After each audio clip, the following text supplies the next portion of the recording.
Good evening. Horror and chaos be to you in the name of RUNIE Ruse.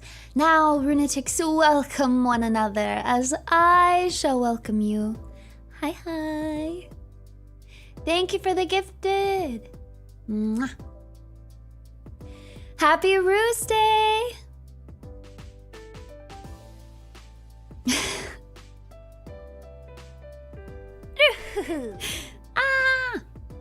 Thank you very much for the 5 gifted memberships and thank you.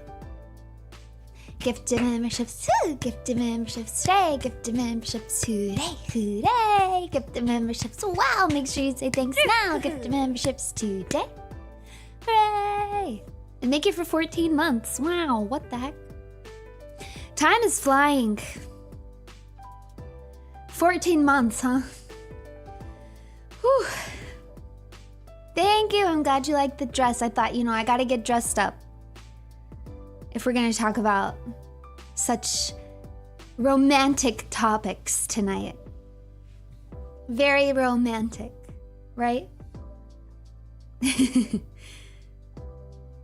look ravishing. Oh, so do you. Stop. So do you. Hi, Runie. I hope you have a wonderful day today. Plus, you look really lovely in your new outfit. Thank you. This is actually an old outfit. I have worn this before. But, like, why only wear something once, huh? That's not very sustainable. Take good care of your clothes and they can last you, right? That's what they say.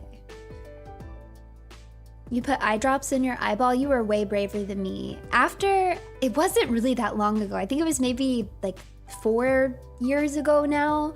Do you guys remember that there was that outbreak of, I think it was a bacteria that got into some eye drops and then it was like making people go blind? What the heck? And that really scared me. And ever since, I've refused to use eye drops. I actually suffer from dry eyes from my allergies, and I literally just like, I won't do it. I don't care. Eye doctor's like, I can give you some eye drops. No, I don't want your eye drops. I'll just suffer. I'll just have dry eyes. It's fine. It really, really freaks me out. I don't like it. I don't like it at all. Also, the last time I went to the eye doctor, you know what they did? They like, you know how they used to test the pressure of your eye by like puffing air into your eye? Well, now they have like this little rubber arm that actually touches your eyeball. And I hated that a lot more. I said, oh yeah, I don't like the air puff thing. She was like, oh, we don't do that anymore. Instead, we just like hit your eye with this rubber thing. Like I know, right? She's like, oh, it sounds so much worse than it really is. I was like, no, I think it sounds just as awful as it is. Yes, it's like this very flexible rubber. It really doesn't hurt. But it's still like, you see it coming at your eye, like it's horrible. And I kept flinching and she was laughing at me and I was really embarrassed, but I was like, I can't do it. Like bring out I changed my mind. I love the air puff. Bring out the air puff, please, because I can't do this. And then she also made fun of me because they were trying to scan the backs of my retina or whatever. But I have really long eyelashes and she was like, girl, your eyelashes are in the way. And she like showed me this one picture and truly you could not see anything. My eyelashes were just like in the way. So I had to like hold my eyelashes back and like literally hold my eye open and put it up to the machine to get the scan. Then the picture looked really crazy. I have very long eyelashes, but it's actually not a good thing. It's not. It sounds like it'd be a good thing, but it's not. It's actually really annoying. My eyelashes are so long that they literally reach my eyebrows, right? So if I put too much mascara on, like if I actually go crazy and put on too much mascara, they look creepy. Like, it looks creepy. It doesn't look good. So I have to I have crazy mascara techniques so that I can separate them and make them look pretty, a little bit darker than they are naturally, because they're like a light brown. No, I don't trim them. See, that's the other thing, is it's hair, so you can't trim it like you would. Like, it's the same as your hair. Like, you can't just like take scissors and like cut your hair, or you get this like really ugly, like blunt line. So if I went to trim it, I would have to like feather it. And I'm gonna be honest, I ain't doing that technique that close to my eyeball. The rubber sounds traumatic as heck, but my record time on the eye puffer is almost 20 minutes, so maybe it's workable for me. Whoa, wow. You really hate the air puff. I don't think you're gonna like this any better, buddy, because it also makes a sound. This is gonna be worse for you. I'm so sorry. I would just strap your head into the air puffer and make you do it. I would tape your eyeballs open. Eye exam's crazy. Take air puff and drops over that. But I don't like drops though. Don't do drops though. Exactly. I would simply traumatize you. No, don't cancel your appointment. Yeah. Go Clockwork Orange. Exactly. Exactly that. You guys, I got a new cell phone. You know what happened to me? Something tragic. Good to see you, Mistress. Thank you. Good to see you too. Happy RUNIE RUSEDAY. All right, I'm conflicted. On one hand, I want to see Take so hot I can cook dinner with them. On the other, I know RUNIE's always right. Haven't been this confused since we found that door with a note on it. Oh well, RUNIE love and gooer. Okay. I don't think you guys will totally disagree with me. I have a few things in here that I feel like you guys are gonna be like. But I'm also gonna be completely honest. There are some things that I feel like as a girl, I have the privilege to like these. And it just be like, girl, you're crazy. But like, if you as a man were like, I love this, it would come off very different. It would be scarier. It's innocent when I like it. It's scary when you like it. You see what I mean? The double standard is going to come out. I don't want to spoil things, but it'll be really obvious. There's one in particular that is going to be really obvious. They're going to be like, yeah, I couldn't go around saying this.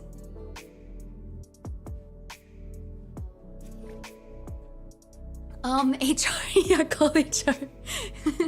No, but you shouldn't be worried. We'll get into it. We'll get into it. Happy RUSEDAY, RUNIE! Can't wait to hear some hot and evil takes from you today. And congrats on finishing your first Let's Play series. It was an absolute blast. Thank you so much for watching.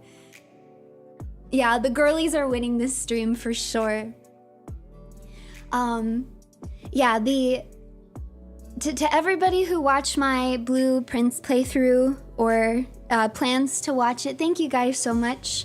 It was kind of a proof of concept for me, and you know, I'm pretty happy. I'm pretty happy with how it went. I'm happy. So I definitely plan to film some more content behind the scenes so that I can fill in time slots for you guys while I'm in Japan, because that's been something I've been very worried about. Sometimes it feels like demoralizing in a way, because I keep having ideas like, well, I can do this to grow, or this could be really exciting and cool, and then I think, well, what's the point though? Like, if I do that in July and then I immediately go on break, I'm just going to kill any traction that I got. So I might as well wait and do everything cool until after I get back from Japan, so I don't just shoot myself in the foot. It's really stressing me out because I've never taken such a long break before. So I just don't know what it's gonna do. But this gives me a little bit of peace of mind, because if I can just, you know, keep some steady posts going up, you know. Yeah. But also, I think I'll have a video to post for you guys on Wednesday, but what are you guys gonna do on Friday, man? I don't have anything planned for Friday. I don't think anything's going up. Runetics, are you gonna be okay? Are you gonna be okay? You're not used to it anymore.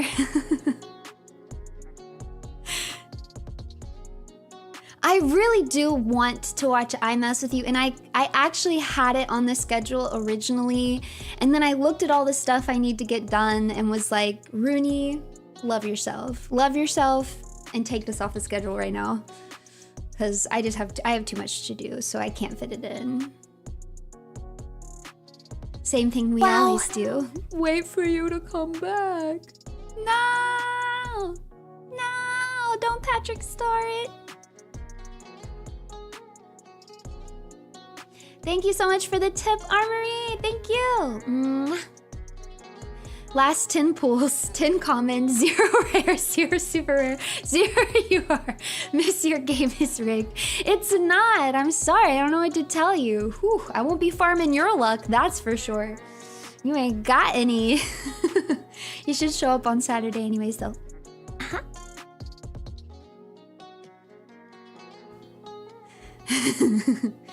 Happy Perona Tuesday. It's great to see you, Perona. And Rooney is here too. Yes, say hello to Perona. Runetics. You guys don't always get to spend an entire stream with her.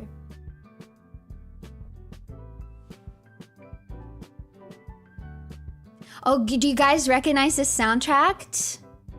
Do you recognize the soundtrack?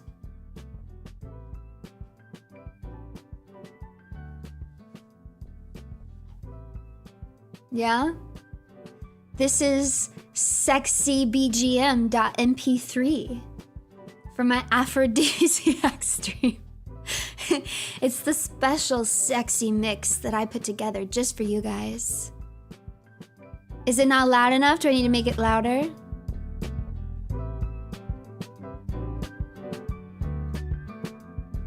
Wow.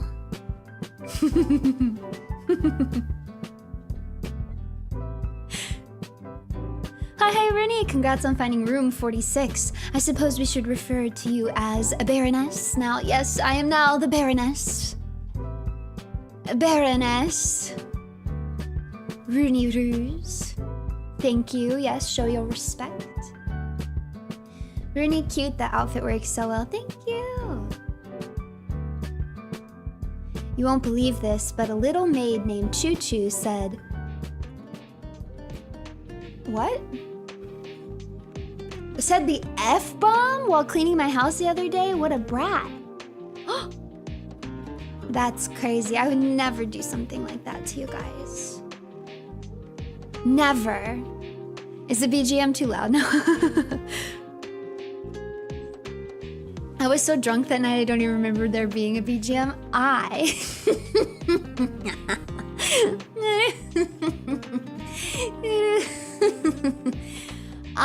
While I was out with Rune Mama, got an absolutely geniusly fun idea.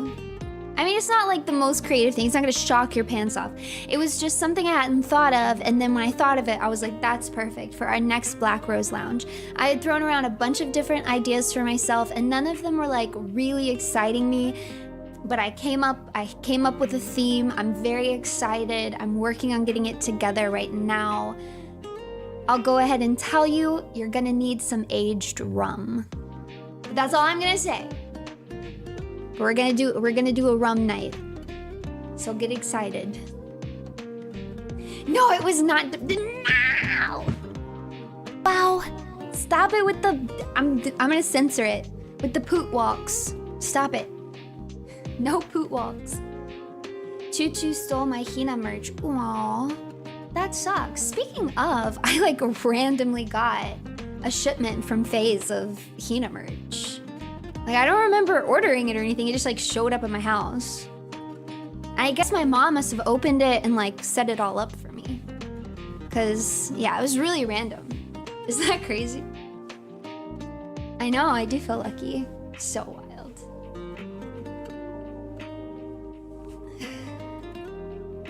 All right. This is what happened with my phone. You thought I forgot? I didn't forget. You forgot, actually. That's a federal crime. Yeah, please tell Rune Mama that, because she accidentally opens my mail. Not infrequently.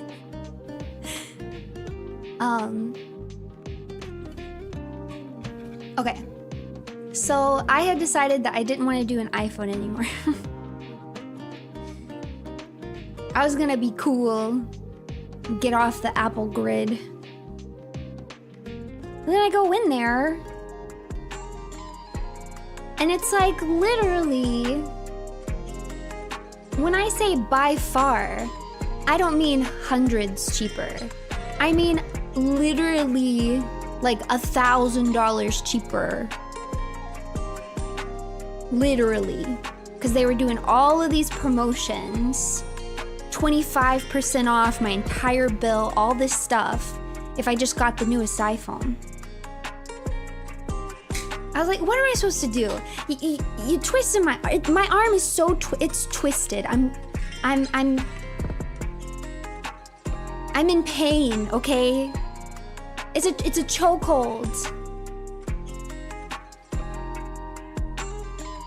But that's because the discount wasn't just for the phone. It was for like it was on everything, like because I do everything through the same thing. My entire bill. Internet, data. And it was also going to up my hotspot, which I need to use sometimes. As we just experienced, my hotspot is not always great. So I was like, oh gosh, well I might as well.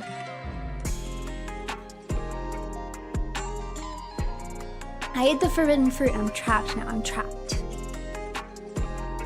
I got upselled. But I actually got a really good deal. I feel really good about it. My bill is cheaper now than it was before. Literally cheaper now than it was before. I actually am getting another phone because I want a work phone, but that one actually has to be an Apple phone because my tracking works with Apple phones. So I have to get an iPhone. But I am getting a separate work phone as well. But that I'm just getting refurbished, like cheap.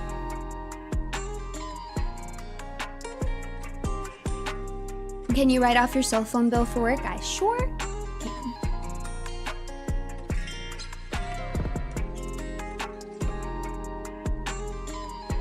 iPhone was convenient for Japan. That's true.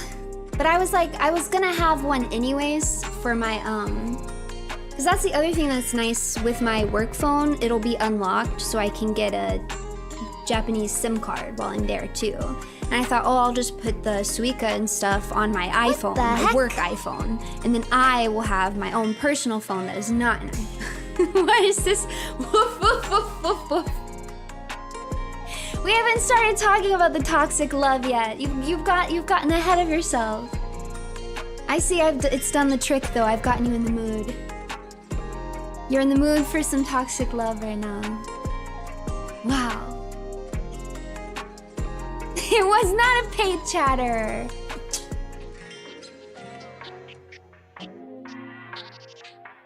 You're in denial. You're in denial. We're gonna talk about that later. You can't stand the way you feel.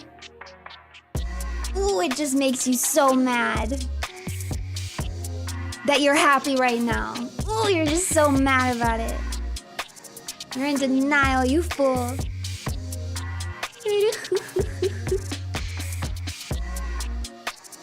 Happy Ruseday, RUNIE and Perona. Hope your day has been well. By the way, have you tried agave wine, blueberry margarita pre-mixed cocktail? No. It's very delicious. Apple really draws you in only to hurt later. Like power tool bundles. Join the Android side. We have... It's too late. You have cookies? Is that what you're gonna say? Does that hurt you guys if I say that? Join the dark side. We have cookies. If I got that printed on a shirt, would you wear it? If I printed it on a shirt for you, would you wear it? Yes? It is loud. I turned it up. I'll turn it down.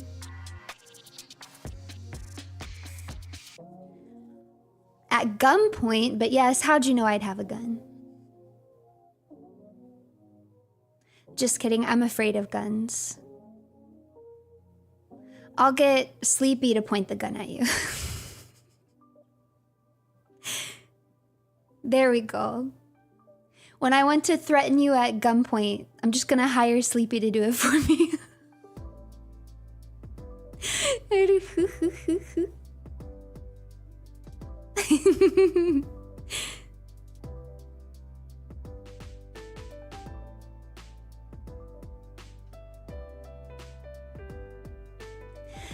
Oh man, Rooney, I thought you were a regular cowgirl. No, I've told you guys this several times. I don't mess around with guns. I never even touched one. I don't even want to touch one. Zero interest, they creep me out. If I was in the room with one, I would leave that room and no longer be in that room. Warned.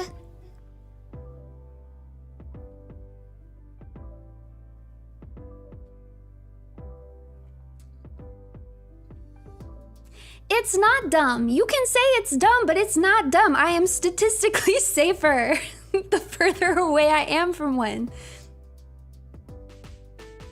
I'm doing math over here. I'm doing math. Hi, Rooney. How was your day today? I just finished my cryogenic pod to put myself to icy sleep until you get back from your trip. What the hell? Best case, I wake up when you're back. Worst case, I wake up when a rookie cop frees me while looking for the G virus. Is that a Resident Evil plot point? Does that happen in Resident Evil? Because that actually sounds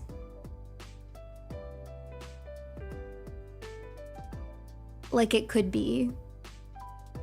No? Well, it should be. It actually should be. When was that in Resident Evil 2?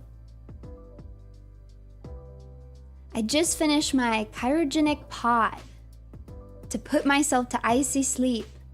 I don't remember this happening.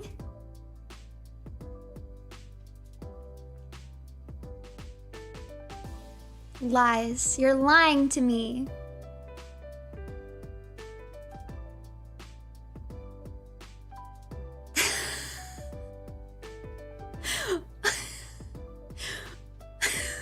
What do you mean, oh, that part was made up?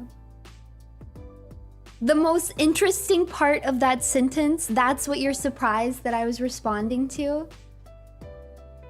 You really thought that you could put in, you really thought you could talk about somebody cryogenically putting themselves to sleep and then getting awoken during the disaster they were trying to sleep through?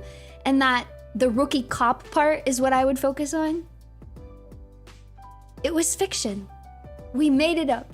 Did you expect me to only read 50% of it? Because I actually listen to 100% of what you guys say, okay? Not that you deserve it.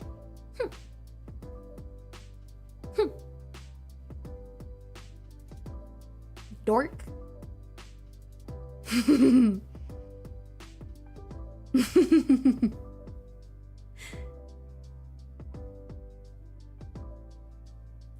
Can you raid 100% of this? I can. I try.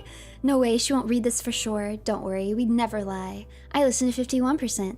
That makes me very happy. My sources, I made it up. This dork. Rude? You are a dork. I don't know what you want me to say. She listens to 150%. She knows what we're thinking. That's right. Wow. She listens to us gush about guns sometimes, yeah. Hey, in video games, I love a Magnum. Sauce bolognese? I don't even know what that means. Yeah, look at me go. I'm trying. You can't say dork. That's our word for you. Really? Well, you should have used it more commonly because I didn't even know that. That was not common knowledge to me. She won't read this, so I want to say I think Rooney's really cute. Followed immediately by someone calling me stinky. Am I cute or am I stinky? Chat is lazy right now. No, don't speed up, don't speed up. Oh, what about this? Check out ad is. I mean, I read it. Was it English? Debatable. Both. Beautifully stinky and cute. Wow. What does that even mean? What does that even mean? Wow. A cute kind of stinky.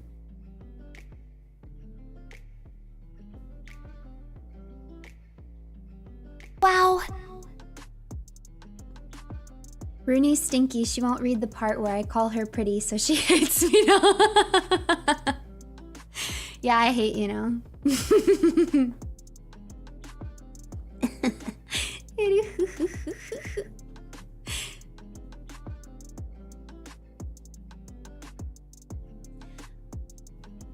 I, Laws, Doug, Aim. What are these riddles? The 50% out of 100% listening is just part of the toxic love. Please understand, we've been prepping for this stream for a long time. Okay, yeah? I think we should get into the stream topic, okay? Wow. Dang, she knows the ancient trick. That's right.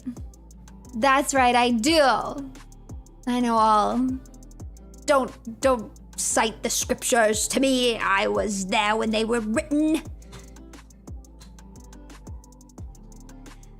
Tested my toonies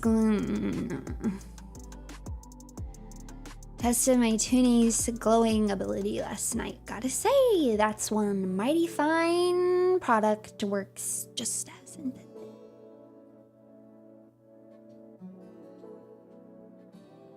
Yay!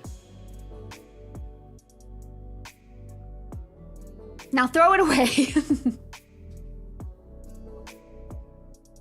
Now bury it in the bottom of your closet. And forget it when you move.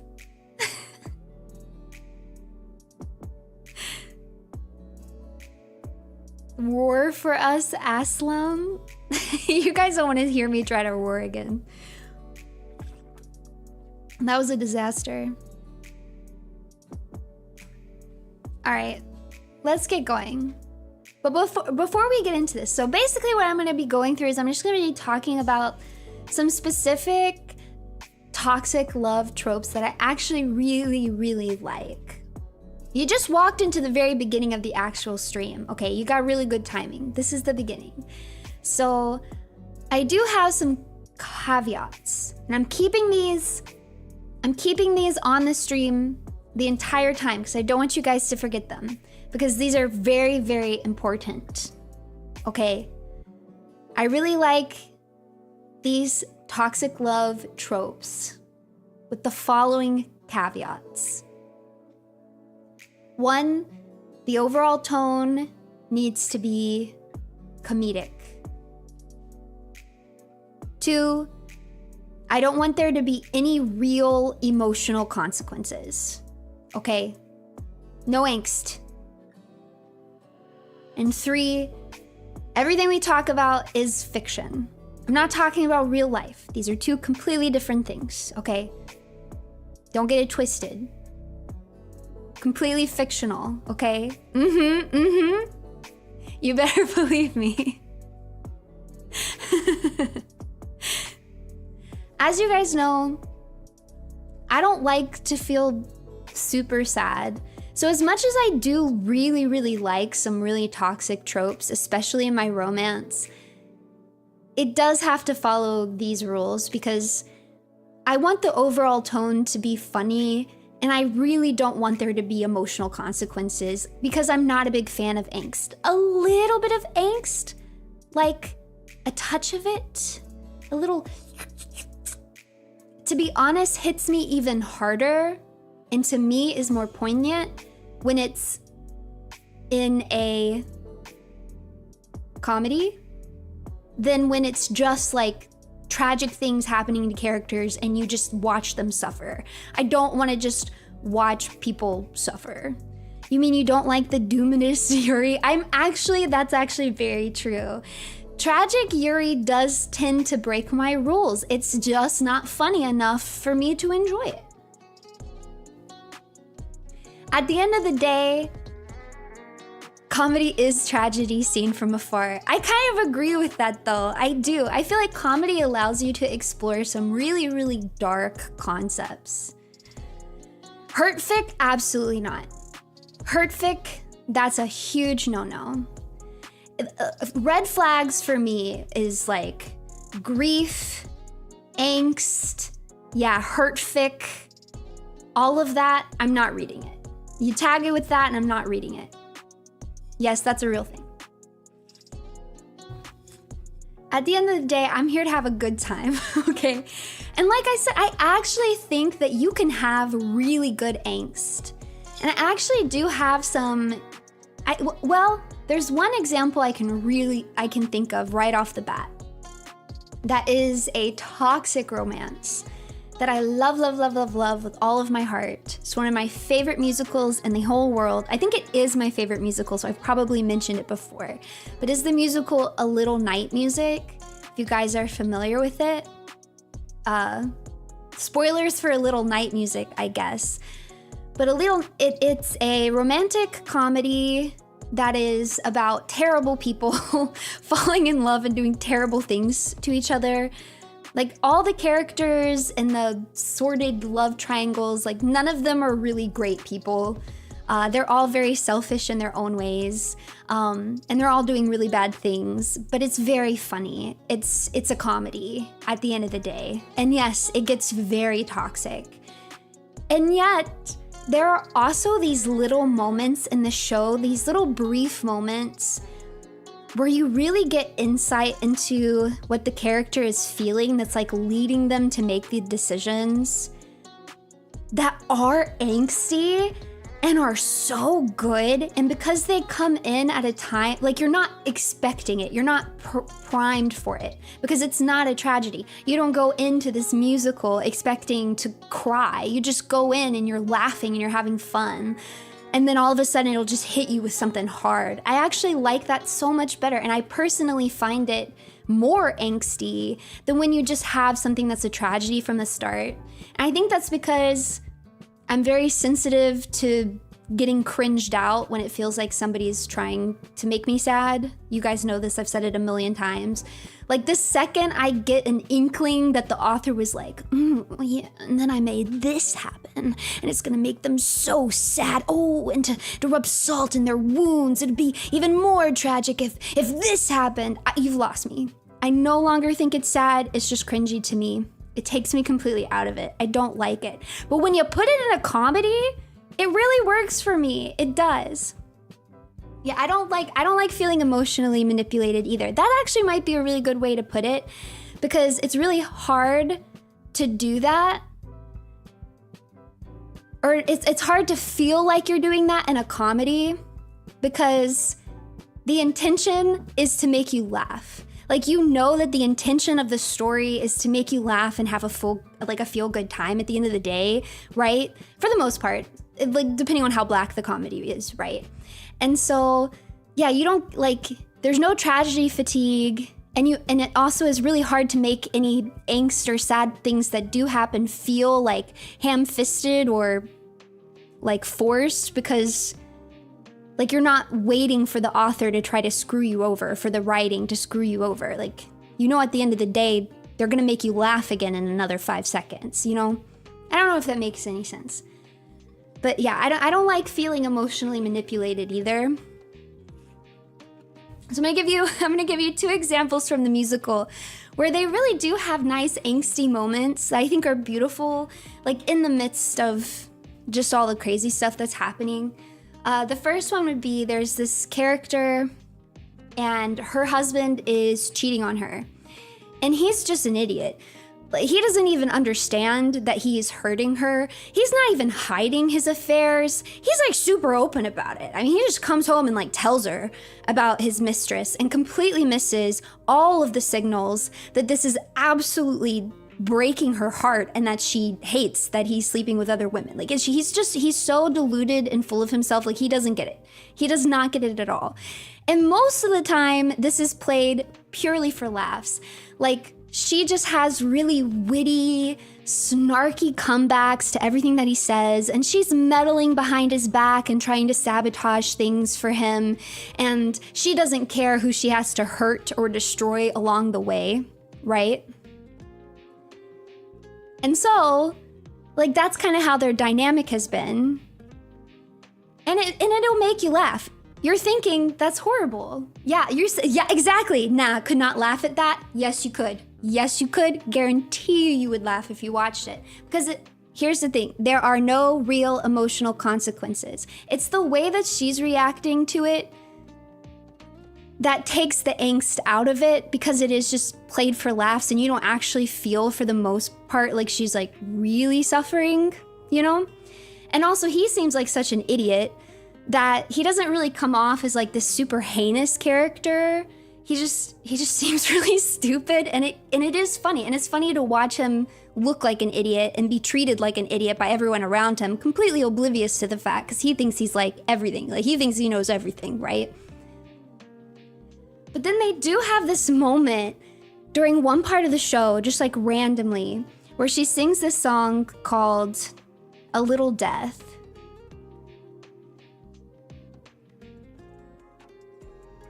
That just is beautifully tragic. Like, the lyrics to it go so hard. Oh, it's like, every day a little death. In the parlor, in the bed.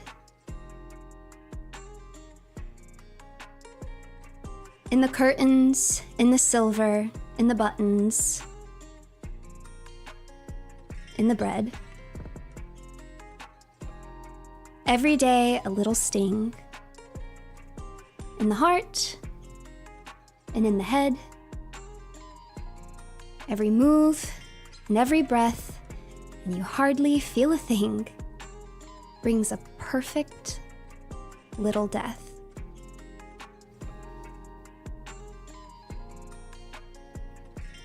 You're like, wait a minute, can we rewind here?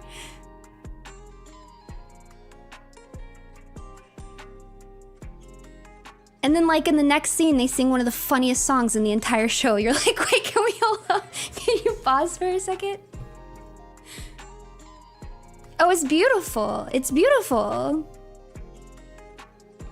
There's another really good moment towards the end of the show where our two main characters,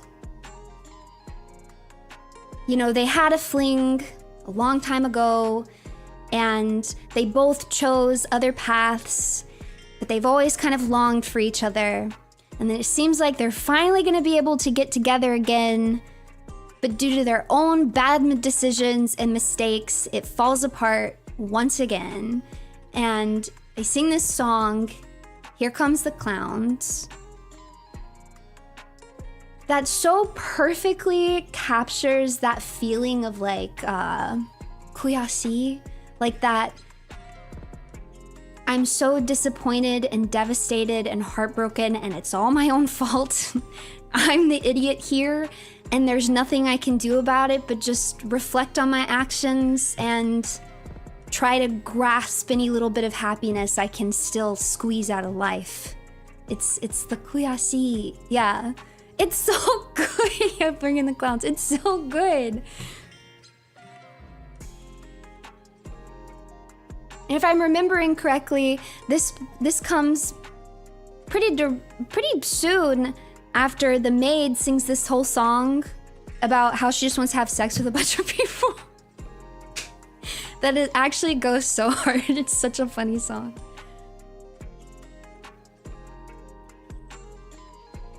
But anyways, I just bring this up to say that even though I do kind of require all of this to have a comedic tone, that doesn't mean that it'll be completely absence of angst. It just means that there's a hard limit to it, a really hard limit.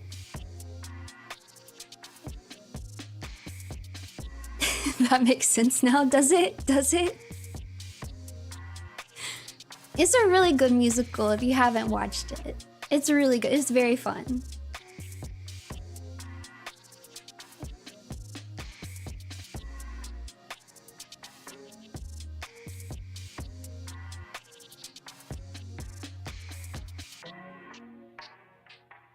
Does the story end well for everyone? Oh yeah, super happy ending for everybody. A little night music.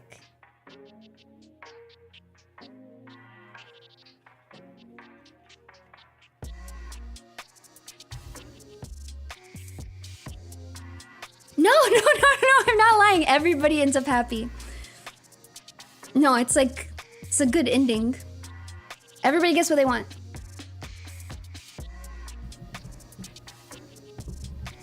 Yeah.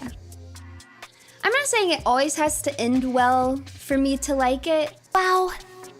But this one in particular doesn't end well. Happy as in dead? No. Only one person ends up dead and it's fine. I've wanted to get into musicals for a while, but don't know where to start, to be honest. I'm not the person to go to anymore because as much as a theater kid as I was when I was younger, I have not evolved with the times. So I don't know anything new that's coming out. I'm super behind. I don't know what the kids are listening to these days.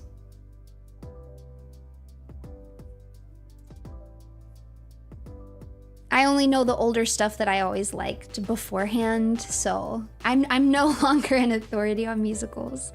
I'm a theater boomer. Yeah, like Hades Town is a great example. Never seen it, don't even know what it's about. Doubt I'd like it, all things considered. But like, I don't even know stuff that recent. I don't know it.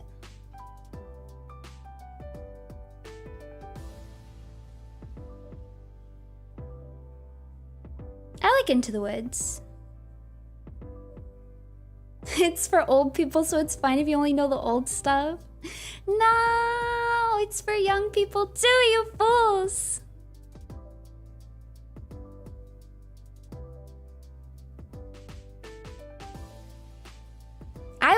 In my defense, I was more into theater when I was a kid than I am now as an adult. The older I get, the less into musicals I am. I basically just have the musicals that I liked a long time ago and I just still like those ones. I can't remember the last time I discovered a new musical. Well, I remember the last time I discovered a new musical, but I don't really remember the last time I discovered one and liked it.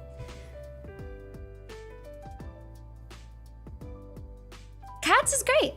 Cats is very fun.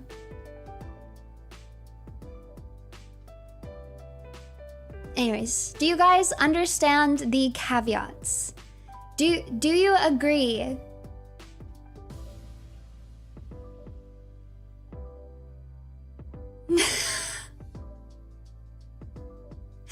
No!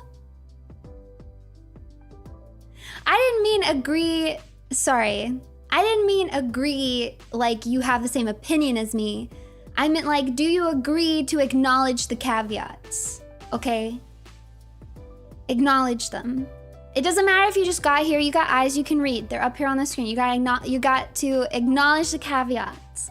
Because I don't want to get like another 40 minutes into this and then all of a sudden someone be like, that's really unhealthy. That would be a horrible relationship. Because it's gonna make me mad. You're gonna get on my nerves. Do you agree? You're legally blind? Rewind. Rewind the stream. I said it out loud. That's really unhealthy. That's very unhealthy.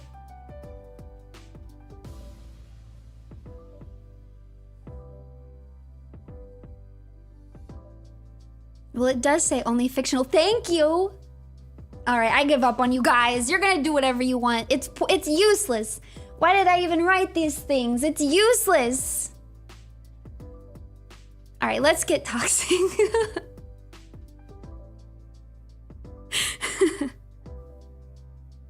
Stop talking about poot walks. I love horrible people falling in love and being horrible to each other. That's kind of an introduction statement. That's basically incoming Shuggy. Why do you guys want me to talk about Shuggy? This is the second time someone's brought them up. You guys want me to talk about Shuggy. That's what you want. Runie, that's unhealthy. I love this. I love this. I like it when both characters are just not great people, and then they're in a relationship and they're not great to each other. Yeah, it's unhealthy to begin with, so it's fine. Now remember the caveats though. So they're never really suffering emotional consequences for the things that they do to each other. Most of it's just played for laughs. It's just gag after gag. I want you guys to think like Seinfeld or Cheers. Think like sitcom level characters. They're just selfish, maybe a little bit ill-intentioned, and it just doesn't matter. Ranma applies to something I'm gonna bring up later, but I actually do think in Ranma they're good people. And they're at least, yeah, I think they're like I think the characters in Ranma are good people. And I like that too. I don't want to make this seem like I don't like pure like sweet stuff, because I do. I like that as much. But we're talking about toxic love today. Okay, Glee. Glee is a great example. Glee is a fantastic example. I like some of the romances in Glee very much. It is absolutely horrible people falling in love and being horrible to each other. Will and Emma, horrible. They're both horrible. Diabolical. They make each other worse too. It's amazing. George Costanza's a saint. No! No, he's not! Wow. But great example. George Costanza accidentally killing his fiancée by having her lick poisonous envelopes. There's no emotional consequences to this. It just kind of happens and is played for laughs. I like stuff like that. I'm into it. I think it's funny. I have no clue about any of this, so I'll take your word for it. Really? Have you never watched any sitcoms?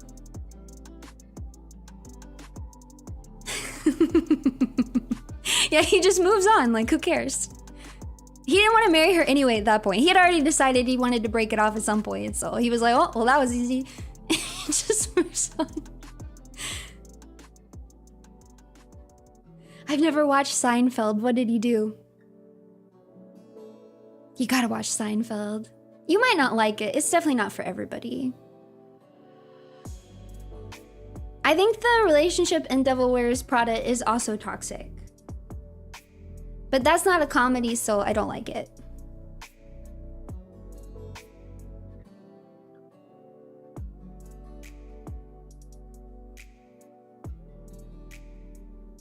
I actually don't think I've seen Mr. and Mrs. Smith, but from what I know about it, I'd probably like it.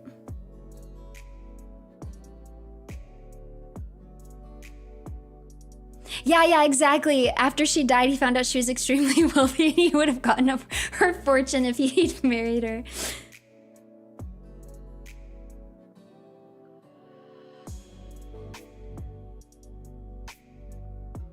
Watch Domestic Girlfriend, Runie? Did you read the caveats? Because I'm pretty sure that's not a comedy.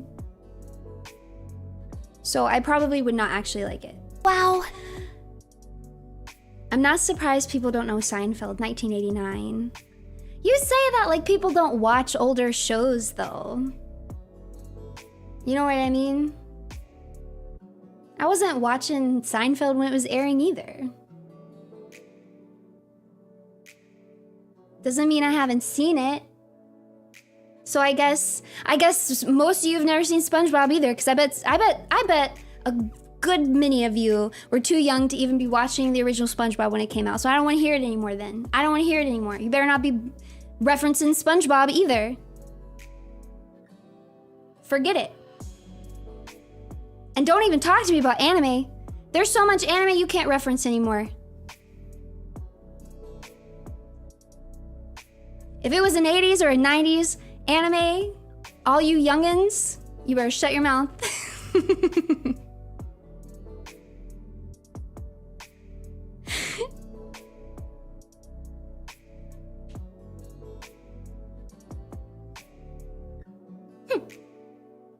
Wow. I'm ready. I'm ready. I'm ready. I'm ready. I'm ready. I'm ready. Yeah, Seinfeld's still on. Seinfeld's still on. And it's on Netflix. Open up Netflix. Kids these days don't remember Romeo and Juliet. Except they probably do know that. Probably read it in school, I guess. You have different tastes. No. Yeah, no, that's okay. I'm just too baby. Wow. If it gets too actually sad and tragic, then I don't enjoy it anymore. I want it to be very dark and effed up, but like, nobody really cares and it's fine. Has anybody mentioned Ross and Rachel from Friends? They kept sabotaging each other's relationships. You know, I've not watched all of Friends, not even close to it by any means, but from what I have seen, I do think I agree that I probably would be really into their relationship. If they were on a break. Okay, yeah, I would like it. I would probably like it.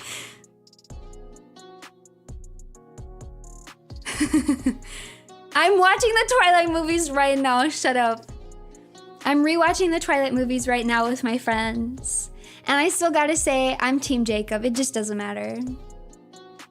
I'm just saying that Bella does Jacob and Edward so dirty. She is so dirty for the stuff that she does. Jacob also pulls some messed up stuff. But I still like him better than Edward, just because Edward gets on my nerves. He gets on my nerves. He's so annoying. The vampire haters, Team Jacob, what a shot. He just has a point though. Like, she wouldn't have to die to be with him. Hang on, Spider Monkey. So unfair to Shark Boy. So unfair. I think I understand where you're coming from. It's great to grab popcorn and watch bad characters be in a chaotic relationship because they are toxic. Yeah. Yeah. I think it's fun. And because it's fictional and there's not really any stakes, it just allows you to enjoy a story that normally you would not be able to enjoy. Because if it was happening in real life, it wouldn't be funny at all. Obviously. So it's a privilege of fiction that I think more people should take advantage of. I don't know why people want everything to be so realistic. I want the opposite.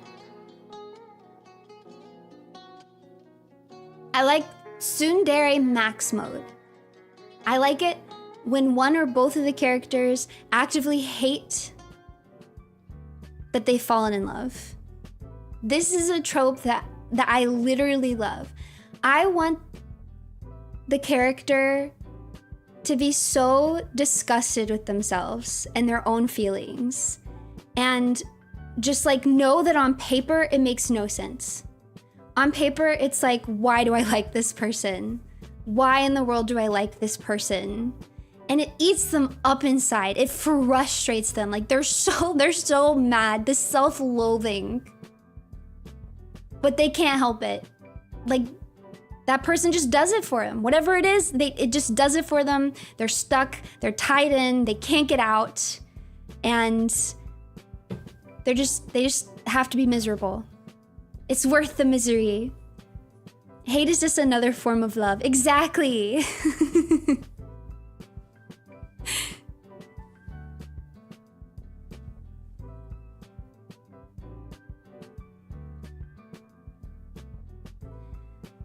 Yes, I want to see someone languish over being all doki doki. 100% for sure. I just think it's nice.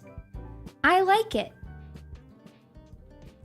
I like a slow burn, as you guys know too. And I think this really lends itself to a slow burn because the person will like really resist. Because they don't want it to be true, man. They're like, oh, this can't be happening to me. RUNIE grew up on Inuyasha. Shut up! Shut up! Don't talk to me about Inuyasha. It's not even toxic, is it? No, it is. In my version, it's toxic. Let me clarify. I think in my version, it's toxic because like they actually find the other person bad in those ways. It's not just, that's why I said tsundere max mode, because this isn't just, I don't want to admit to myself that I actually love everything about them. It's like you genuinely think that they're kind of ugly and gross or just embarrassing. They get on your nerves. Like you like genuinely actively hate some things about them. You'd be embarrassed to be seen with them in public. You don't want to introduce them to your family, but you're also down bad at the same time. You just can't help it. Like I want it to the max. We're gonna talk about money later.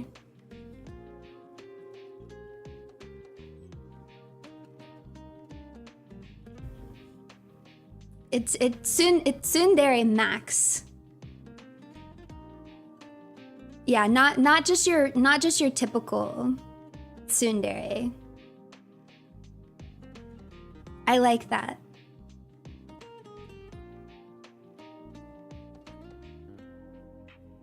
Boys, when they see the Sanrio girl, what are you talking about? I don't know what you're talking about.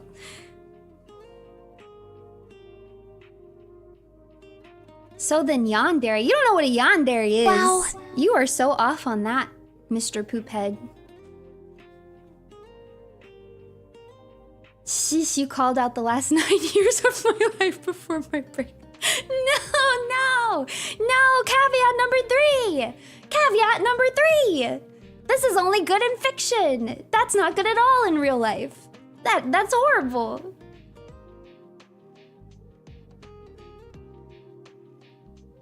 No. No.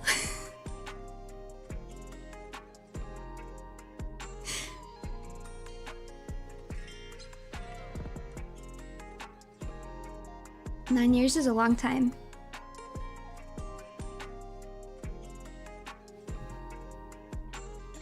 Jiraike and Sanrio girls are significantly overlapped. Oh, so it's not a Sanrio girl. It's Sanrio girls. I'll ask Machina about it. All right, next. I'm just gonna say it. I like it when they hit each other. I feel like I've said this on stream before, so some of you might not be surprised. But I like it when they hit each other. I like when there's physical violence, especially in the comedy way. So I said I'd bring up Ranma. I'm bringing up Ranma again. Ranma is a really good example of this. I love that Akane and Ranma just beat each other up all the time. They all beat each other up all the time. They just are physically violent with each other. I'm into it.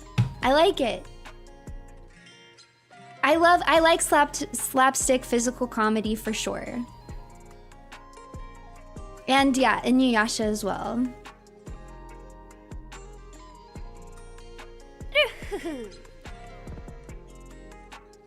Wait, is that why you did the slapping stream? No.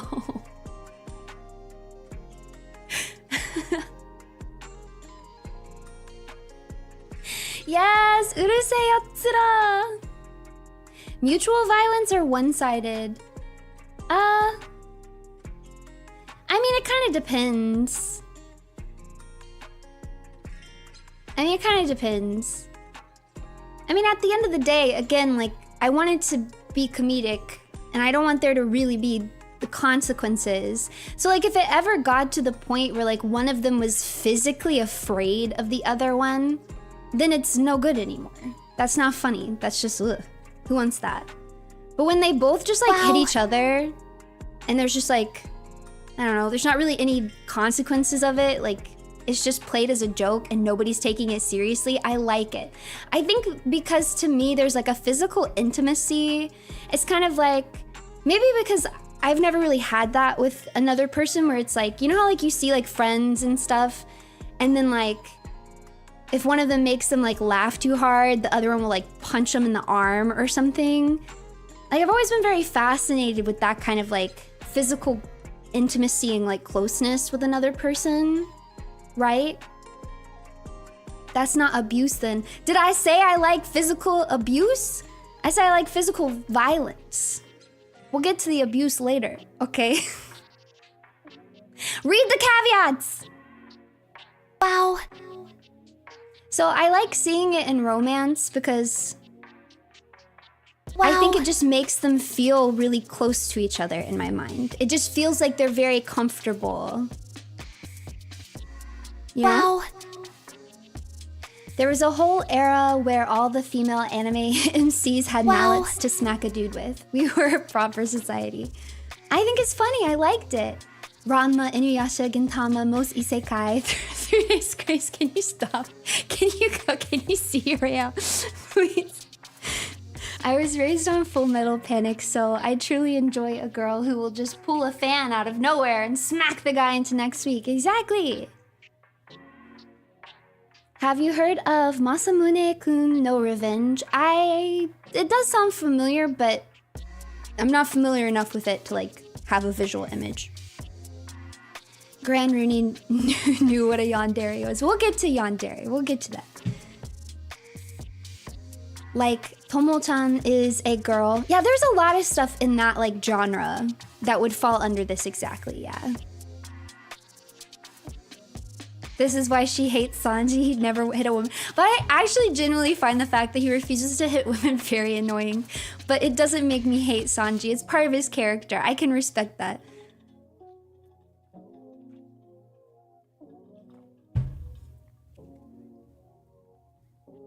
Wow. The fan trope comes from manzai and comedy duos. Yeah. I like it. It doesn't bother me at all. I like it. And it doesn't have to be always the girl hitting the guy. It's okay if the guy hits the girl too, in my opinion. As long as it's, like I said it, as long as it follows my caveats, then I don't know, it doesn't bother me. I'm a feminist over here. I'm here for equal physical violence.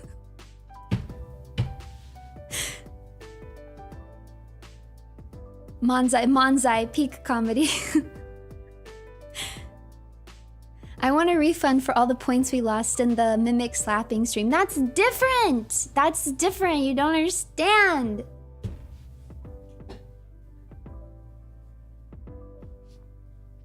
Yeah, equal opportunity toxicity.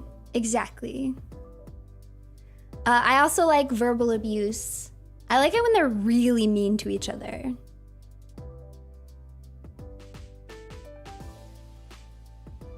There's really like not a limit there for me.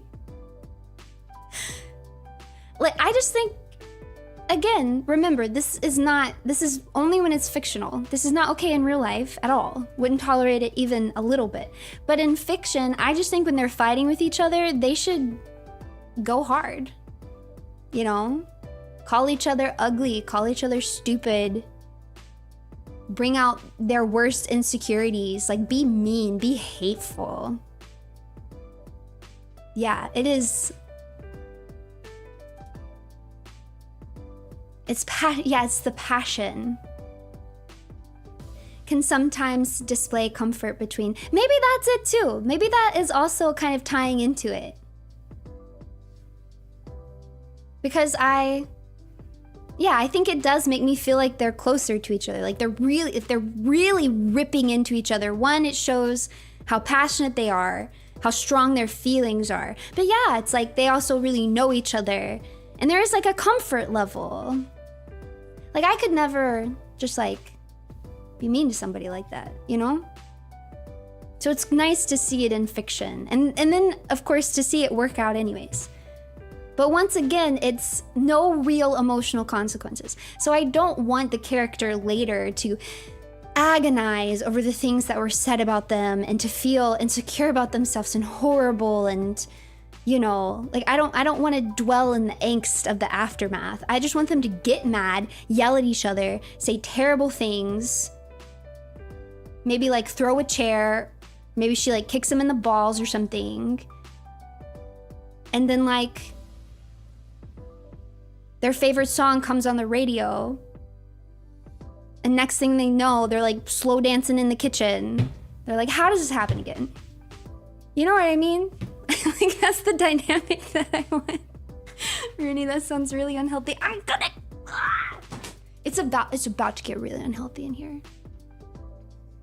If you bring up it being unhealthy one more time, I'll show you unhealthy. I'm just kidding. Yeah, read the caveats.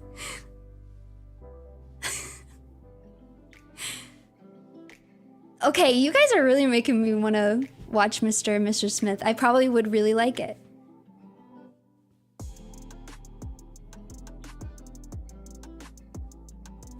I like when they're dishonest and they manipulate each other. I prefer fictional romances that are not toxic. I have real life for toxic relationships. I've been through one too. No!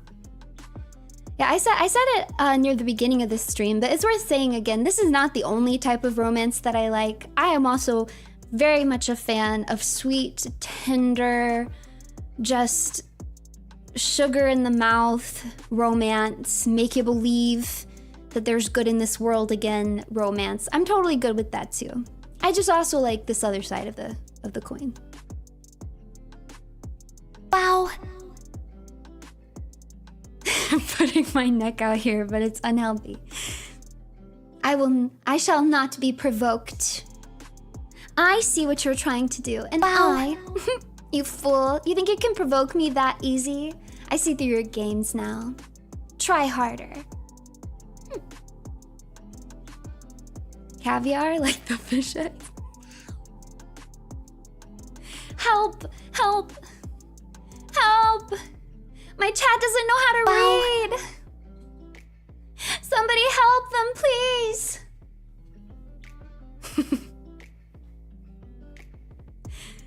Which is why I love bratty little girls.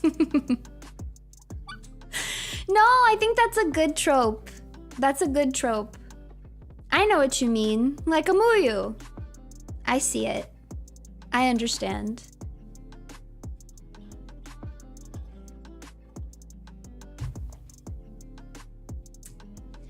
All right. Oh, I feel like I didn't elaborate on this one enough. Yeah. I like dishonesty and I like manipulation. This just kind of ties back into them being horrible people who are horrible to each other. But like, I'm totally fine if they're genuinely bad. Like things that in real life would not be okay, is what I'm trying to say. Can be a thumbs up for me, as long as it follows the caveats. Are you with me? Do you understand? Gaslighting is fine. As in hiding or as in intentional deception? What does that mean? Aren't those the same thing?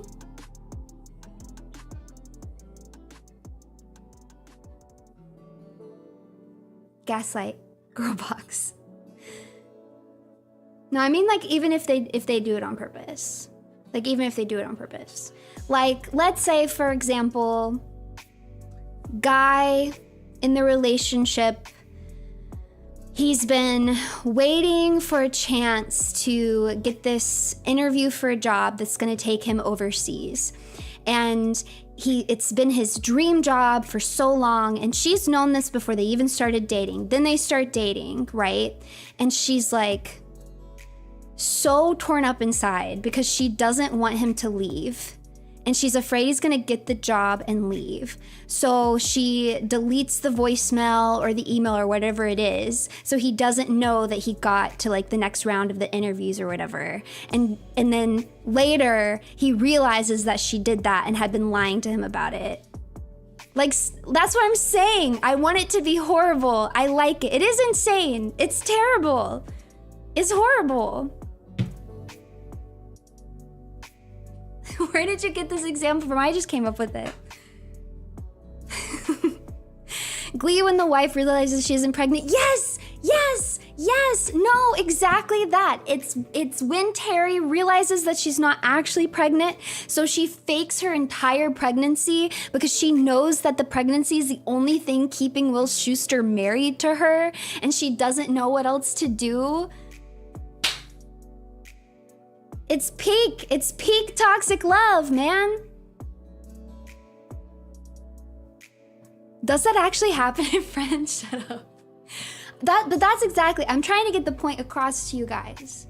That when I say horrible people falling in love and being horrible to each other, I mean it. This is why I'm glad women aren't real.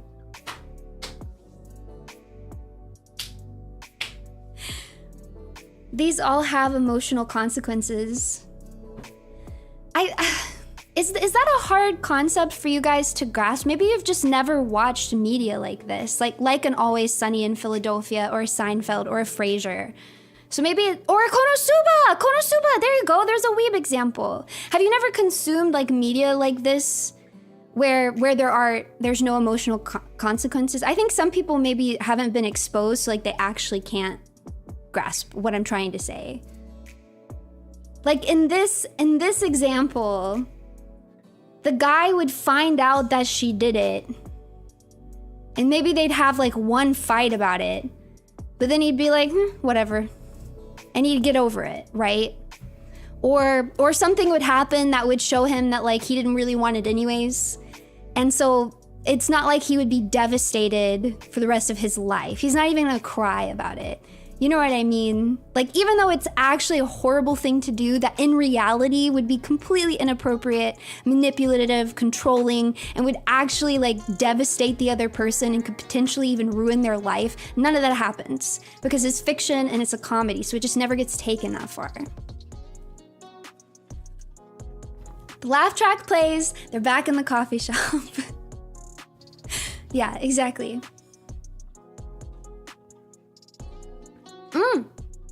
Or he could love her more.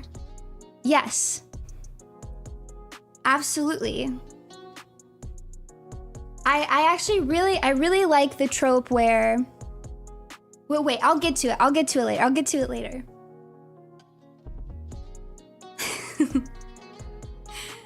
She cuts the brakes on his car so he can't make it to the interview. Actually, my grandma actually did something like that to my uncle once. He wanted to drive home on New Year's. He hadn't been drinking or anything, and he didn't live very far at all, but he was over at his parents and he wanted to drive home. And she didn't want him to drive home because she was like, a drunk driver's gonna kill you. You're gonna get killed by a drunk driver. So she runs out while he's like in the bathroom or something and just like opens the hood of his car and just cuts random wires that she just cuts random things.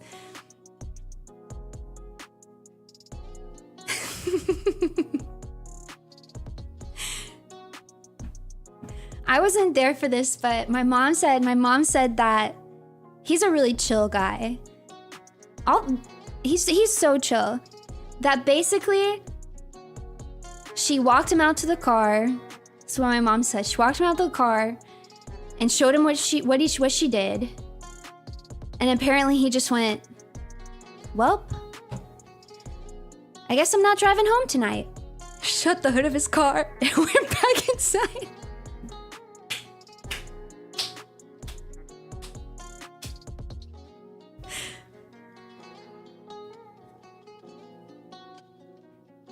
Yeah. Laugh track plays. No, it runs in the family. Really? Truly, he does have an inspiring level of chillness. It's usually played out as a bit for an episode. Like the plot twist would be, oh, I actually have just had my friend Steve calling my phone to pretend like I was going to get a job, but I'm actually going to stay unemployed. Exactly. Yeah, the Seinfeld bass line. Ding ding dong ding dong. Ding dong dong ding dong. Ding dong dong dong ding dong dong. Extreme yin against extreme yang. That's also a really good way to put it. There's so much yin that it balances out the yang.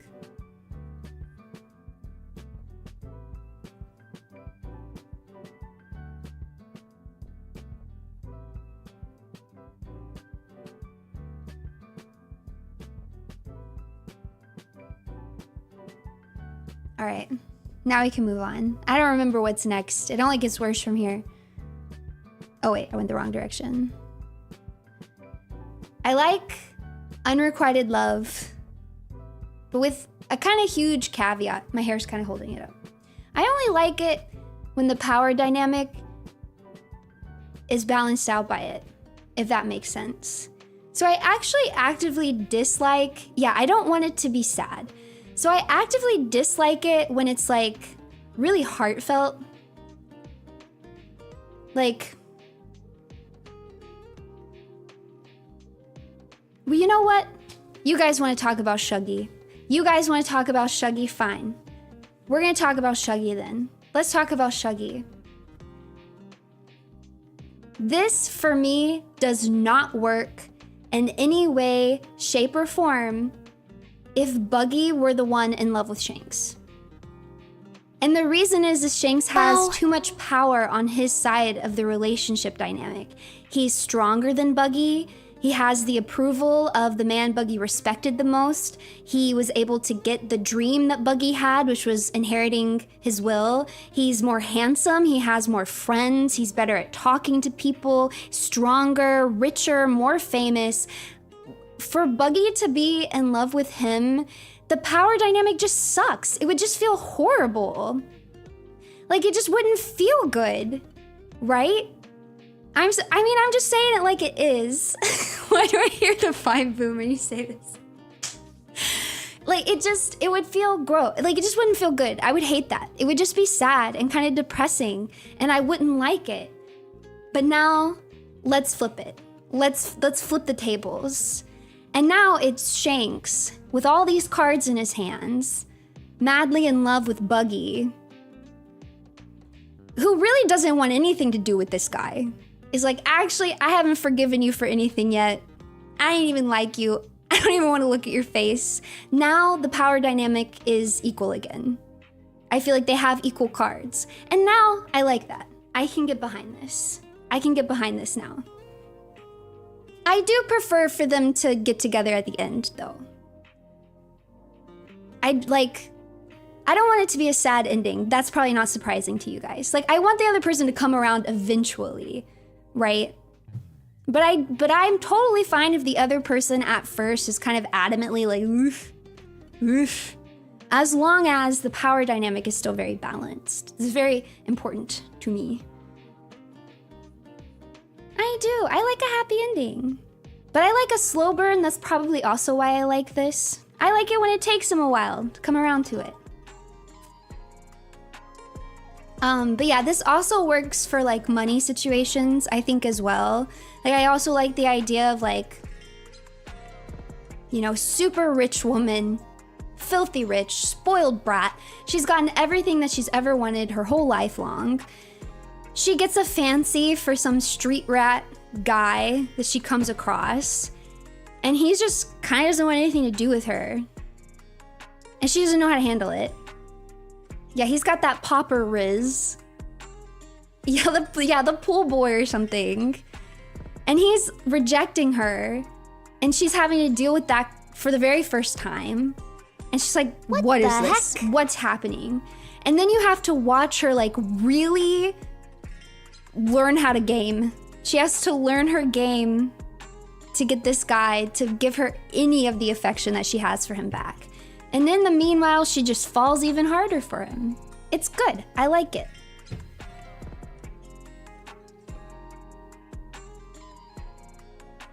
It's really fun until she hires someone to black bag you, and then it's a little scary. We'll talk about that later.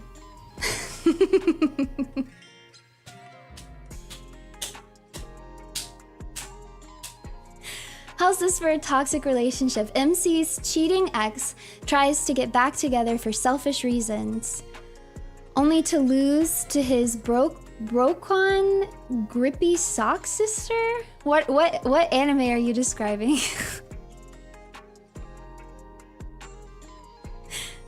You are projecting your love for boy failure. I do love a boy failure. I do. I like it for the main couple or a side couple. Either is fine. Is that not a reference to something? Oh, it's a messed up story idea I have.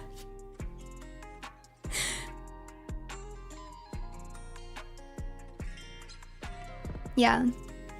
It would really depend on the emotional consequences of these situations. For me.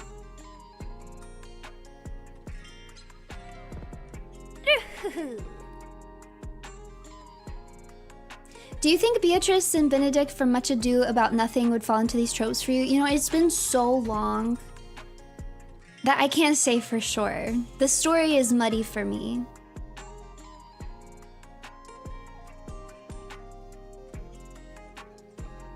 But yeah, I think power balance for me is pretty important in general.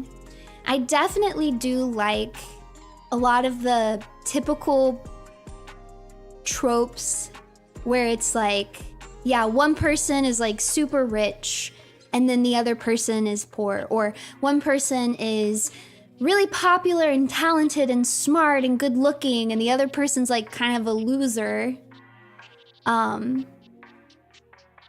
But I only like it when the person who has like more of the advantages is the one that falls. It doesn't work for me if it's the other way around, because then I don't like the power dynamic anymore. It has to be that person who falls in love first. And I would prefer it if they fall hard, like really hard.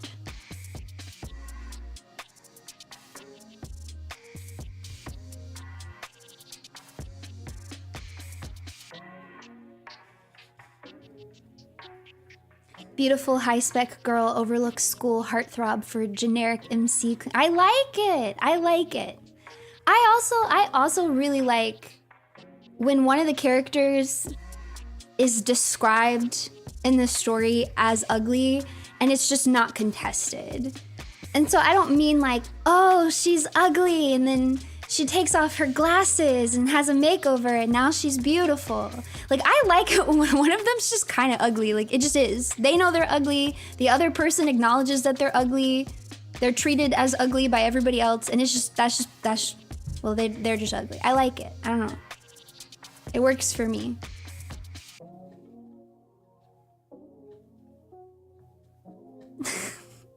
I let RUNIE ruin my life. No! I'm talking about fictional stuff. RUNIE and the Runatics, that's real life, so none of these things apply.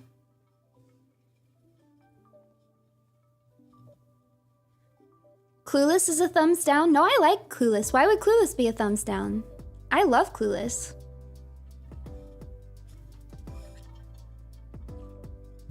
Okay, but imagine the arc where the popular girl's friends eventually find out she likes the guy and they judge her, and it ends up with her destroying their lives because they judged her tastes. Yes!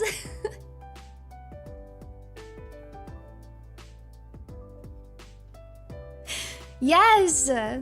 Actually, I could see that being quite a nice plot point. Okay, hold on. I'm about to storymance. So, really popular girl. Popular, rich, beautiful. Okay. Okay, here's another trope that I like. I like it when they fall for the other person because of something really stupid and like not even flattering. So I'm gonna think of something really flattering for her to be into, or unflattering for her to be into. Like, I don't know, like she really likes gap teeth. Let's go with that. She basically has a gap tooth fetish, okay? She just thinks that guys with gap teeth are really cute. It's her thing, she likes it. The reality is she's been rejecting all the guys at school all this time because if you don't have gap teeth, like, it's not working for her. She's just not into it. She just doesn't like it. She doesn't think it's cute. She's so not interested. She is selfish and self-righteous. She gets everything that she wants. She's the queen bee, and she is almost oblivious to how obnoxious she is, right? Okay? So, new guy comes to school, and he's like a loner, but like not in a cool way. Like, he's a loner because he actually just has kind of a bad personality, and he has a gap tooth, right? He's got a gap between his front two teeth, okay? She's like, immediately, this one. He shall be my boyfriend. I've decided, he's mine now. And starts relentlessly pursuing him. And he's like, this girl's annoying. Like, she really gets on my nerves. And her boobs are too small, so to be honest, she ain't even my type. I like girls with big boobs. She's flat. I don't even care if she's pretty. She's on my nerves. She looks uptight. I don't want to deal with all her stupid, uptight friends. I'm cool. Get out of here. I ain't even like you. She's so into herself, she can't even pick up these signals, okay? She can't even pick up the signals. She doesn't even it just not computing. Obviously, he's gonna fall in love with her and do everything that she says. So she keeps relentlessly pursuing him. So then he's like, I gotta do something, get this girl off my back. She's really on my nerves, she's crazy. So he's like, my reputation's so bad, like, I actually got kicked out of my old school for fighting and stuff, and, you know, your friends, if they find out that we're together, like, they'll stop talking to you and they'll make fun of you or whatever. And she's like, oh, so you're worried that my friends will feel some type of way about it. Okay, I got you. And then when he comes to school the next day, she has systematically, one by one, revealed the most horrible secrets about all of her friends, absolutely humiliated every single one of them, and is like, well, there's not a problem anymore now. And he's like, oh my gosh, she's crazy. She's crazy. But he's fallen for her. Runie, that's really toxic and unhealthy. You can't bait me! You can't bait me! Do you guys see my vision? That's the kind of romance that I like. Wow. And then of course, the second that he actually starts like being like, you know what, maybe I like this girl. Maybe I do. Maybe she's not that annoying. Maybe she can be cute and like certain lights or whatever. That's when he finds out that she just has a gap tooth fetish. That's the only reason she's interested. And she's not even playing games with this. She's like, oh yeah, that's true, yeah. No, you're pretty unlikable in every other way. And he's like, gosh darn it. It would be funny, see? It's hilarious. Why would you admit that? Because she's so full of herself that like, nothing she does can be off-putting. She's perfect. She's the princess. Wow. 10 out of 10, I won 3 seasons and a time-skip epilogue where they're married happily with their children. Exactly. No, wait, that's a great thing, is once he realizes how into his teeth that she is, he can start using that against her to manipulate her, right? Like, when she's being really annoying, you know, and maybe she's like, you know, I'm gonna come hang out with your friends. He's gonna go, I don't know, lunatics, like snowboarding or something. And she's like, you will be taking me with you. And he's like, no, I ain't taking you with me. You're gonna cram my style, you're annoying, you're monopolize all of my time. I wanna go with my boys. I'm not doing this. Exactly. She's like, yes, you are. You will do exactly as I tell you. And then he's like, fine, I'm gonna go to the dentist. I'm gonna start wearing my retainer again. Next thing you know, she's putty in his hands, baby. She's like, no, please, please, dear God. Anything else? No. Not the teeth, not the gap. It's so good, man. Yes, wait, and that's also funny. Yeah, like where they after they're like in a relationship, like pretty established or whatever, and he's like definitely fallen for her at this point. I'm trying to think of like a good example. Maybe they're like planning their wedding or something and he shows up first for the like food tasting, and the chef comes out who's gonna like prepare their menu for them or whatever, and he smiles. He's got like a gap tooth and the guy fires him on the spot. He's like, my fiance cannot see you. You have to go out the back. You're fired. Guy's like, what? Why? What'd I do wrong? I ain't taking any chances. He's gotta go. It would be so good.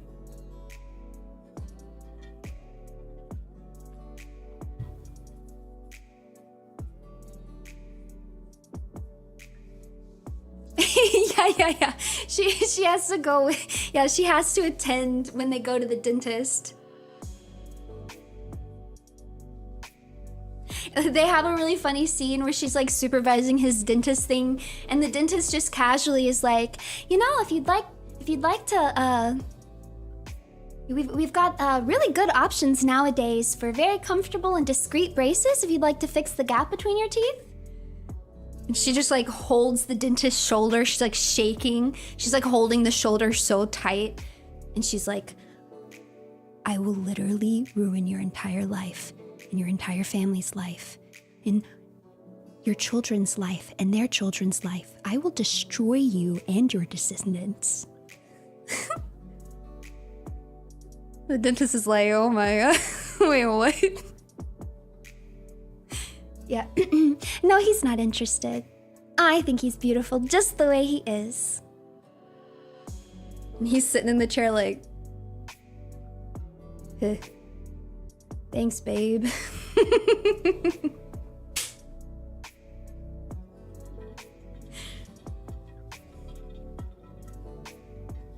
I like it. Yeah, the dentist flees to Argentina. This is perfectly healthy. Thank you. Mwah. You just sent me the longest anime name in all history. Sounds like, 幼なじみ彼女のモラハラがひどいんで絶縁宣言してやった in a way. Guy dates his childhood friend who is controlling and mean, and she tries to win him back but fails. No. You don't understand. She's only controlling and mean because she's a selfish, stunted, immature person. She can't help it.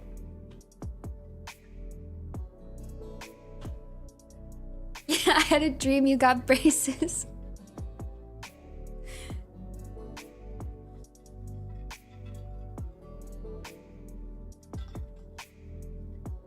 Honestly, if you switch and it's a doctor proposing breast reduction surgery, I'm kind of kidding.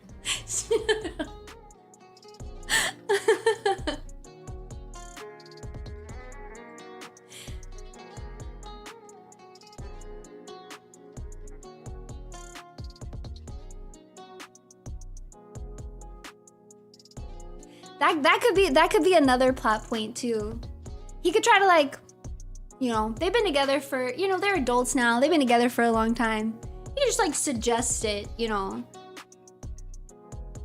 You know, because like she has her thing, and you know, everybody has their thing, and that's fine. He's come to terms with it. She really likes gap teeth. She can't help it. It does it for her. That's awesome. I mean, to be honest, he understands because he has a thing too. You know, he's had a thing for a long time. And you know, it just works out that, you know, she gets her thing. And how convenient is it that she's got a lot of money and it's not out of the question that she could give him his thing, you know? And she's just looking at him like, I don't know what you're talking about. So he has to say it. He has to say it out loud. You know, you can get breast augmentation or whatever. And she's just like, no, I don't care. I really do not care if you are satisfied in any way. I don't want to do it. I will not be doing it. Gap for tit. It doesn't work. Shot down immediately.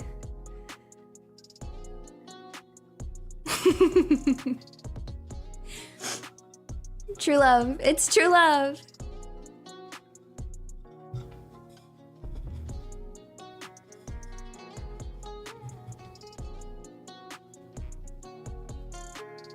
It is cute. See, that's why you gotta have the caveats. You gotta have the caveats because it allows you to look at something like that in all technicality is not good. These are not good things for people to say to each other, or for people to, not good ways for people to treat each other in an actual relationship. These would be red flag city. It would be a city of red flags. But it's fictional, so instead you can just laugh and be like, ah, okay, it's kind of cute.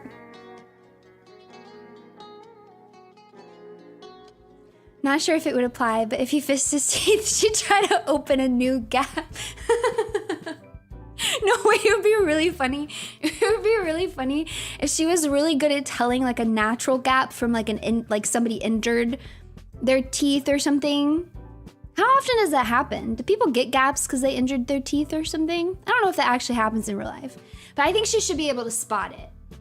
And she should also know exactly like the millimeters. She like, like she's like, yeah, you're whatever, 10 millimeter gap or whatever.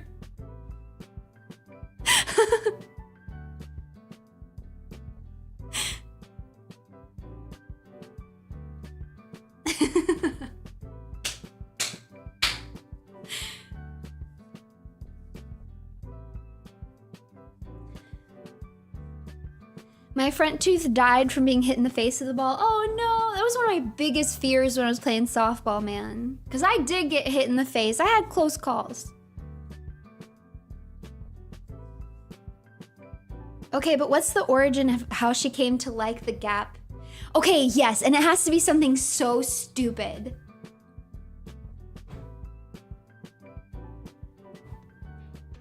It has to be something really stupid. I'm trying to think.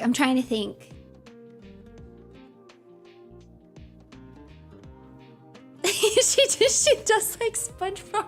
Wait, that's so stupid. Wait, yeah, why not? Yes, that's so good.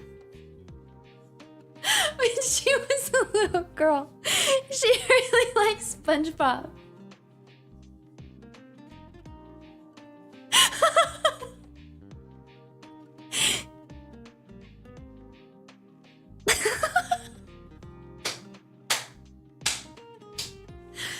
Oh, that was exactly what I was looking for. Thank you.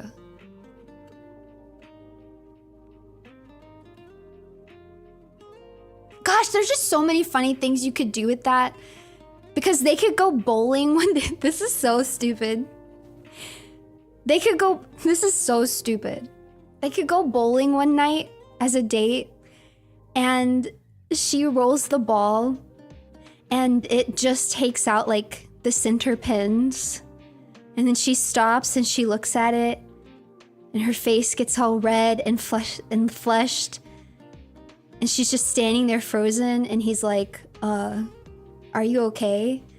And then she's just like grabbing the sleeve of his shirt and is like, we need to go home. We need to go home right now. Oh yeah, or it could be, and everything reminds me of him, like, it's so stupid.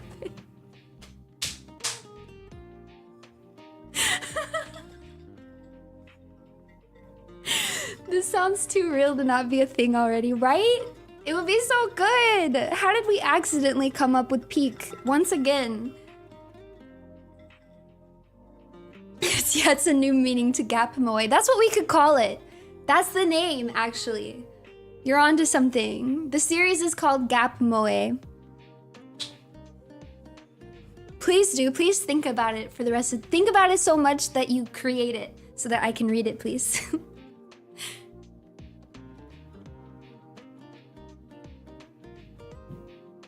Gap Moe, dude, that is really good.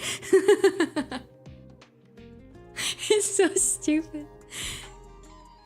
Okay, what's the characters look like? Well, obviously the girl has to be like the prim and proper look, right? I think she should be tall, slender, but slender almost in the boyish way. Like she's not very curvy or anything like that. And I think she should dress very kind of prim and proper. Like you really wouldn't expect her to have any abnormal tastes. No, I don't think athletic slender. I think just kind of like naturally skinny in like a boyish way.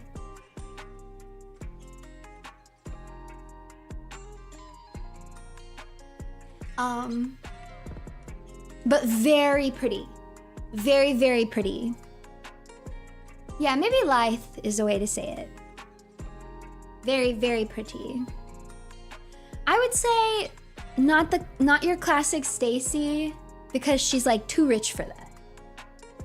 She's too high class. And then the guy has to look like a try-hard punk. That's what I think.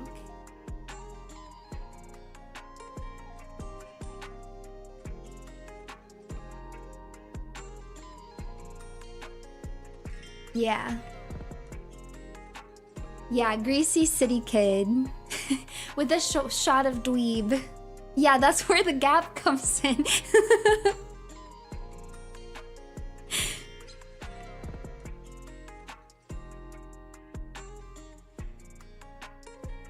I just keep thinking of jokes. Because so you could have a side character who's kind of been overseeing this romance the whole time, who just thinks it's very funny. Like, I think very irreverent type character, who's just getting max entertainment, kind of a vessel for the audience, right? And at one point, you know, they finally gotten together after all their like fighting and whatever. And that character's like, you know what? So nice you finally closed the gap between the two of you. And she's like, no gap was closed. No gap will ever be closed. They're like, wait, I didn't mean like that.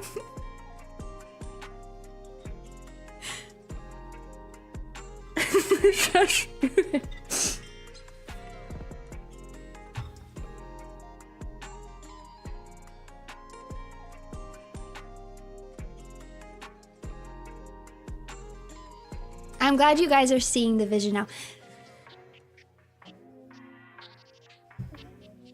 All right, I think I had another one. What was it? Oh wait, I went the wrong way again. Stalking, obsession, yandere. I'm good with all of these. I think they're great. I do like when it goes full yandere, but only when it's comedic. So, for example, something like Mirai Nikki, I don't like that. Okay? But that's because there's actual suffering there, right? Like, I don't want the character to actually feel uncomfortable and violated and scared. Like, if they're scared, I just want it to be played more for laughs than anything else. You know, kind of like how Ranma can be with Shampoo, who is a bit yandere herself at times or two. Like, it's still gotta be like lighthearted. But I do like it when they're just straight up being insane. Like, yes, I will kill that person who looked at you for too long. Yes, I am collecting your hair in a jar. Yes, I have a photo album of pictures of you since you were in high school. And yes, I have backups. And backups of my backups. Like, yes, I am crazy. I like that. I'm into it. And then somebody brought it up earlier too. But I also do really like the trope where it's like the other person finds out about it. And then instead of being mad, they're just like, you know what? I think I'm into this. Actually, this might work out. I really like the idea of someone being like on the insecure side. Maybe they've seen a lot of relationships fail in their life, and so they've never really tried to commit to another person because in the back of their head, they're always afraid that it's just gonna fall apart, and it just doesn't seem worth it for them to put in the emotional energy to fall in love with someone if it's not going to last. They just don't want to do it. And so they've always just had like, they've never wanted to commit. They've been really cruel and distant from everybody that they've ever dated, right? And then they meet this person and it seems kind of normal, right? And then when they try to break it off, like they usually do, they've gotten to the point where they're like, I'm getting too connected. This girl's a little too perfect. I've now made this character, this character's the boy now in my head. But she's a little too perfect. I'm really falling for her, but I can't commit. I'm afraid of it. It's gonna go sour. So I've got to end it off here. So he tries to pull the same old BS that he's pulled on all of his ex-girlfriends, right? And pushes her away. Well, little does he know that she's a psychopath. She's yandere as heck, and like, this is just, rejecting her is just no longer an option. Like, she will be with him or he will die. She will kill him, right? And then what he realizes is that when he discovers how committed and how obsessed that she is, it gives him this sense of security in the relationship. It's like somebody who's stalking me, somebody who almost killed me. Like, I think she might stick around. I think I might be safe to actually allow myself to commit to this person. Because what's she gonna do? Stop stalking me? Probably not. She's been doing it for 10 years now.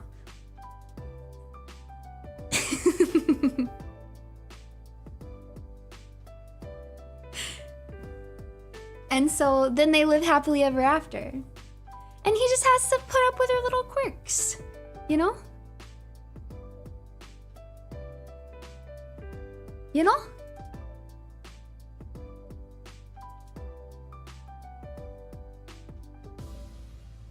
No, she can't lose interest when he commits. No, then it's not a happy ending and I don't like it. A little extra sass on the boyga.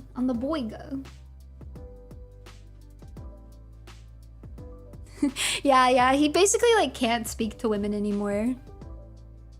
He's like, I guess this is fine until she gets really mad at his mom. And he's like, okay, we gotta figure something out because I gotta be able to talk to my mom, you crazy lady. What do I gotta do to make you feel comfortable with me talking to my own mother? Because this is unacceptable. And then they compromise. And can you call that toxic? Can you really, at the end of the day, call that toxic?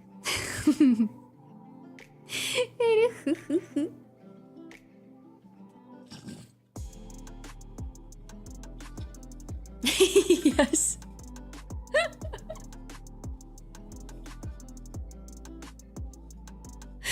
What the heck?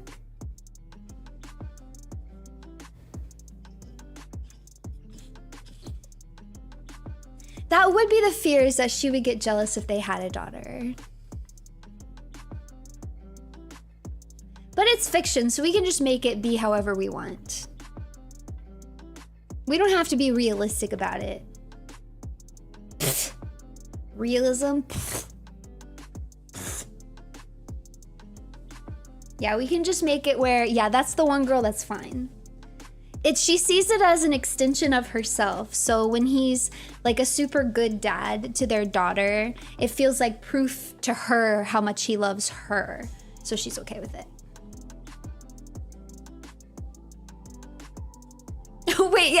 Wait. He comes home one day and he finds his wife, like, he overhears them having a conversation. At first he's like, oh, it's so cute.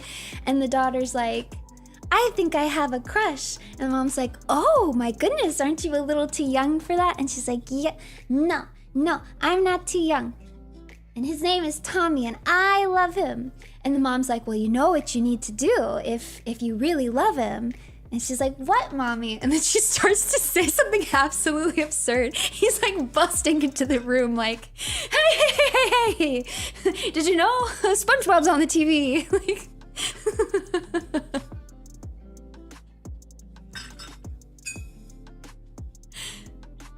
it's so good.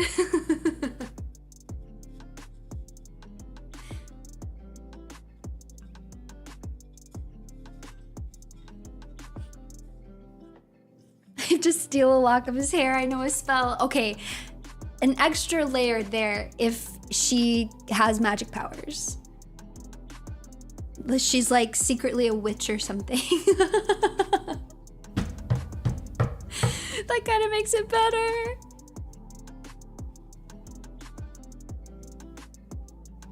Evil witch wife. Evil yandere witch wife.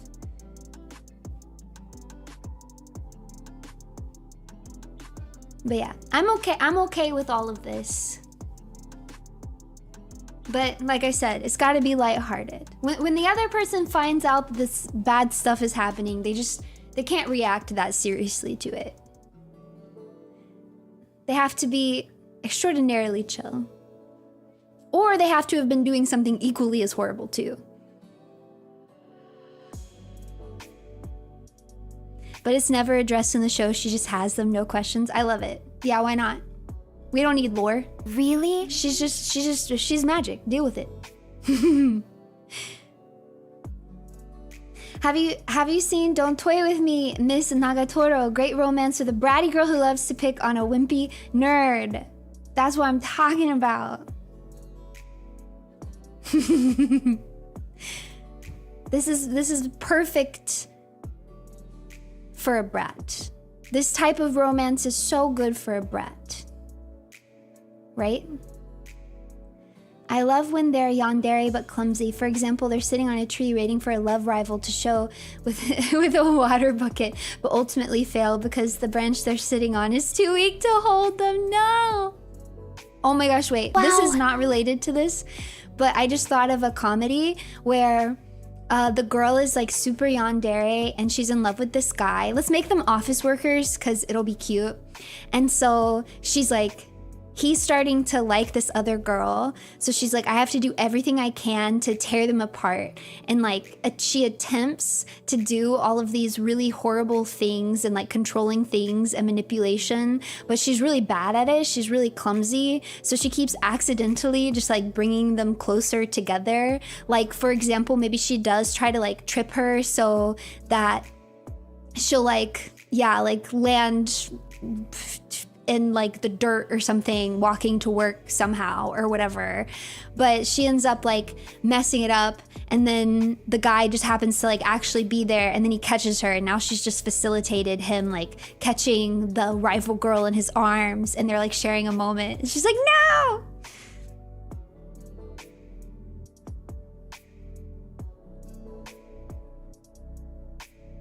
Fantasy manga, it's a straight-laced paladin or ranger, and the yandere is a fae. Imagine the chaos she'd get up to. I'm scared.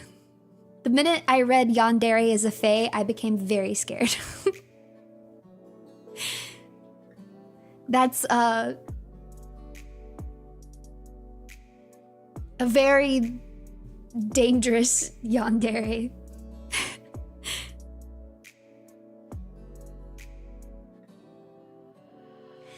Then he finds the yandere sobbing because of the failure, and he comforts her. Yeah, he comforts her because he's like, you know, sometimes things that seem like they're bad work out in the end. Like today, you know, I was late to work because Amy tripped and fell and scraped her knee and I was helping her. So that seems like it's a bad thing because I got yelled at by our boss for being late.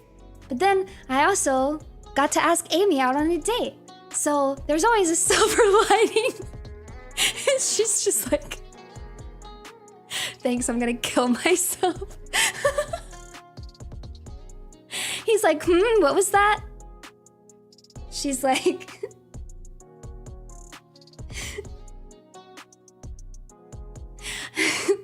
I never thought about it like that myself.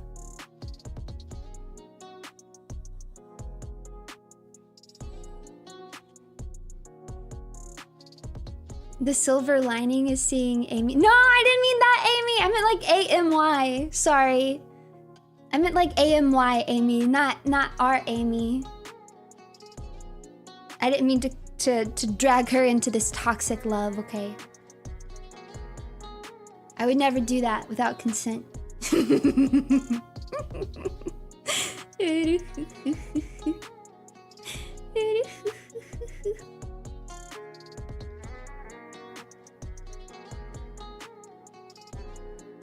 Wait, yeah. She reports it to HR because they're dating in the company, but the other girl is like, AMY is like pretty valuable, like she's pretty good at their job. So they're like, I guess to fix this problem, we'll just promote you into this other department. So you're technically not in the same department anymore. And she gets this really awesome promotion and is making like way more money than she was before.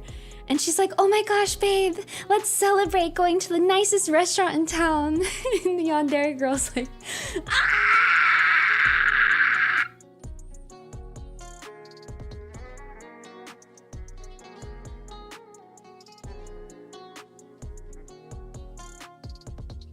And she tries to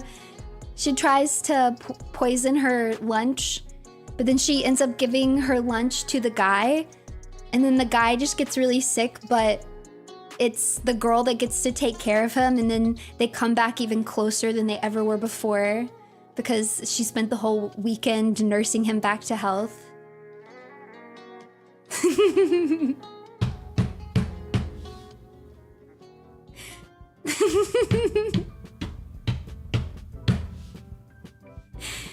It'd be funny.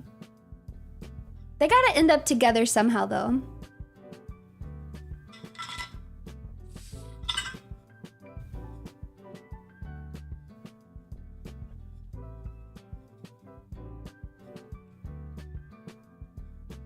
But I don't want it to be like the stereotypical thing where the rival girl ends up actually being mean. Because I don't like that.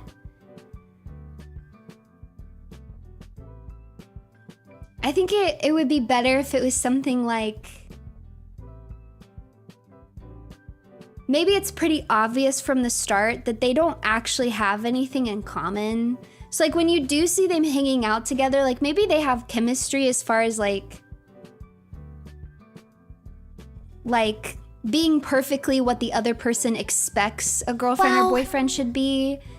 But they don't really like make each other laugh or anything like that. And I think from the very start, you should be able to see that when he's with the yandere girl, they actually like genuinely get along in a way that feels really natural and unique to the two of them. So you can kind of tell from the start that like they're gonna get together.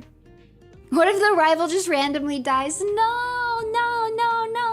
I think it should be something funnier in the end, where it basically, like, just slowly over time, you know, they realize that they're not that much in love with each other. And then I think it'd be funny if she also finds out that maybe he had a crush on her, like, really hard for a long time, and just thought that she hated him because he misinterpreted all of her signals and it had, like, completely given up on her. And that was the only reason he was willing to date the other girl in the first place, because he was like, oh yeah, that's never gonna work.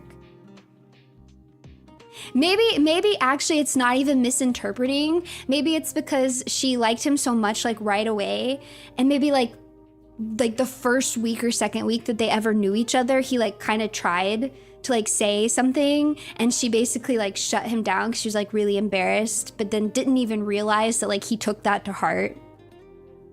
Like she said something like, yeah, you're not my type. I'd never date a guy like you, ha!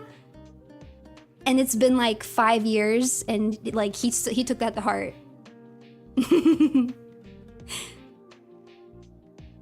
Yes, and he's unironically into yanderes. I like that.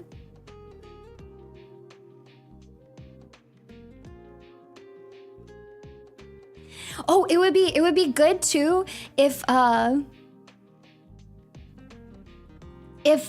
first they get together because she realizes that he did like her from the start, but he still doesn't know that she's like super yandere. So she's trying to like cover up all of her tracks. So he doesn't realize that like she has all these collections of stuff of his and that she's been really creepy and obsessive. Like she's trying to cover her tracks and stuff. And then like maybe one day they're like on a house date and they're like playing like a questions game or something really stereotypical. And she's like, they're drunk. They gotta be really drunk. And she's like, well, tell me like a secret, like something you've never told anyone before or whatever. And she thinks she's gonna go first, and she really thinks about telling him, like confessing to him. And she can't do it at the last minute, so she just like makes up a lie. And then it gets to him, and he's like, I actually have this fantasy of being with a yandere girl, like, and he names all these like yandere manga that he reads. He's like, I know it sounds crazy, but I've always just thought that would be really nice. And she's just sitting there on the floor next to him like gobsmacked. But she's stupid, so now she thinks it's too late. She's like, well, if I say it now, he's just gonna think I'm lying. He's gonna think I'm lying if I say it now.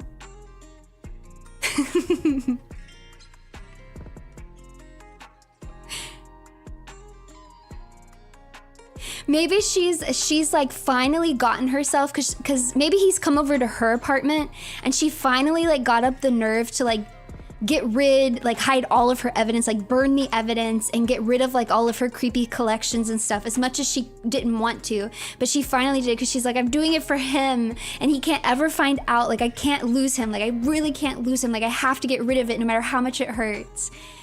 And then when she finds that out and she tries to tell him like, oh, I'm actually like a little bit yandere, like he just doesn't even believe her. And he's like, yeah, if you were yandere, then like, where's your collection of my toenail clippings? And she's like, fuck, I washed them down the drain!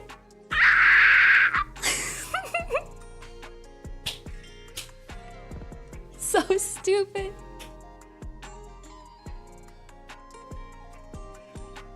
So stupid.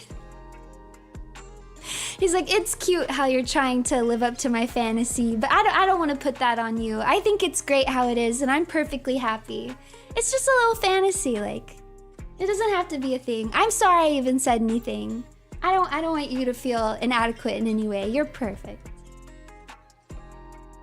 And she's just like,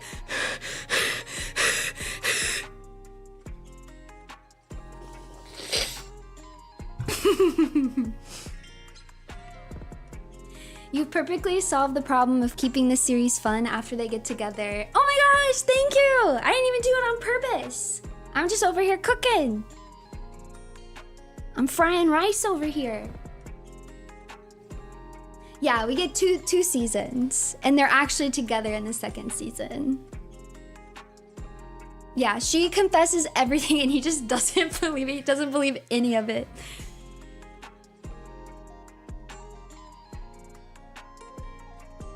Yeah, she gets to make a new shrine and he just thinks that she's trying to please him.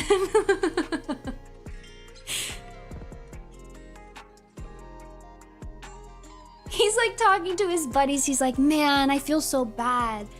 I mentioned this like stupid little fantasy that I have, and I really feel like I made my girlfriend feel so insecure. Now she's doing all these things and I can tell she's not really into it, and I didn't mean to make her feel like I needed that from her. Like, that wasn't the point at all. I was just drunk and I said something stupid and I wish I hadn't said anything. Like, bros, what do I do?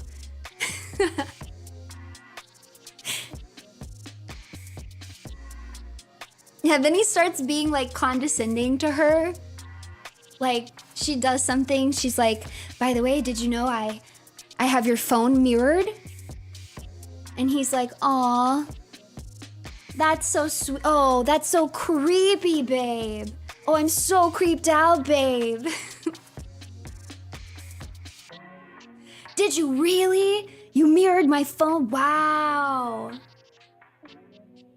She's like, no! He's like, Are you gonna delete all the women in my contacts? She's like, I will. I want to. He's like, yeah, I bet you do.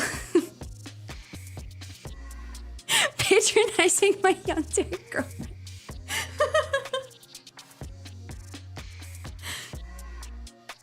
This works especially if among his friends group. Yeah, like only the one guy is clue. Yeah, everybody else knew. That's so funny. It's so funny. In a screwed up way, the moral is the classic, don't change for someone you love. Yeah. In a very screwed up way. She should have just said it. She had her chance. Sorry, honey, we had to extend the work trip. Amy got really sick. Some priest said it looked like a witch curse, but I'm thinking food poisoning.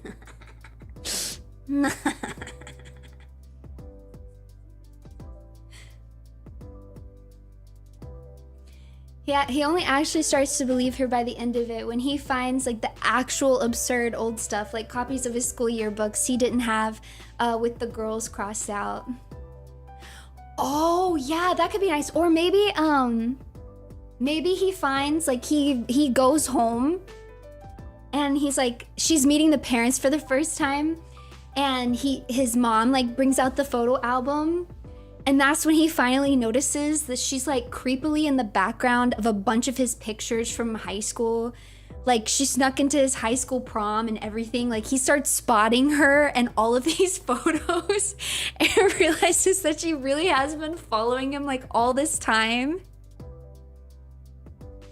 She's just sitting there like staring at it, like sweating, like. And then his mom is like, oh, that's so funny. That creepy girl in the background kind of looks like you. And they're both like, oh my God, that's crazy. That's so crazy, Mom. What a coincidence. But no way it was her, because she was all the way in Alaska. Or I don't know, whatever they want to say. And then he proposes to her that night.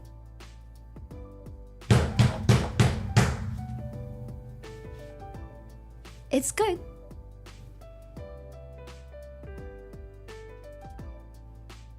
It's good.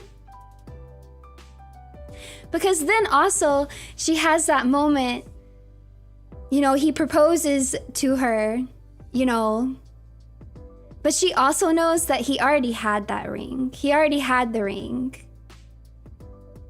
So even before he believed her, he was gonna commit to her, you know? So it can't be like a spontaneous thing. It has to be like it was planned anyways, but you leave that subtle. You don't point that out. You let the audience absorb it for themselves.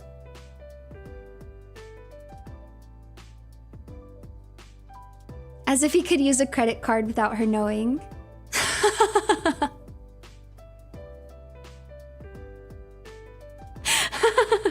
That's true.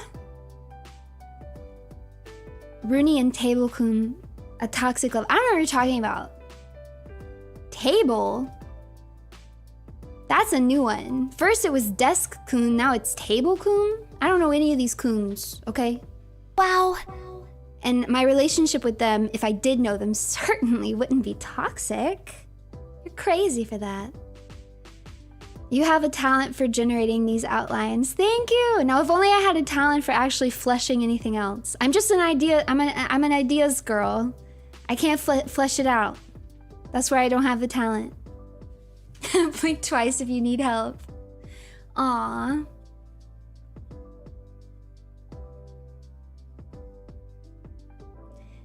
I assure you that if there are any table-kuns or desk-kuns, and if they did need help, I would be happy to provide them with all the help they need.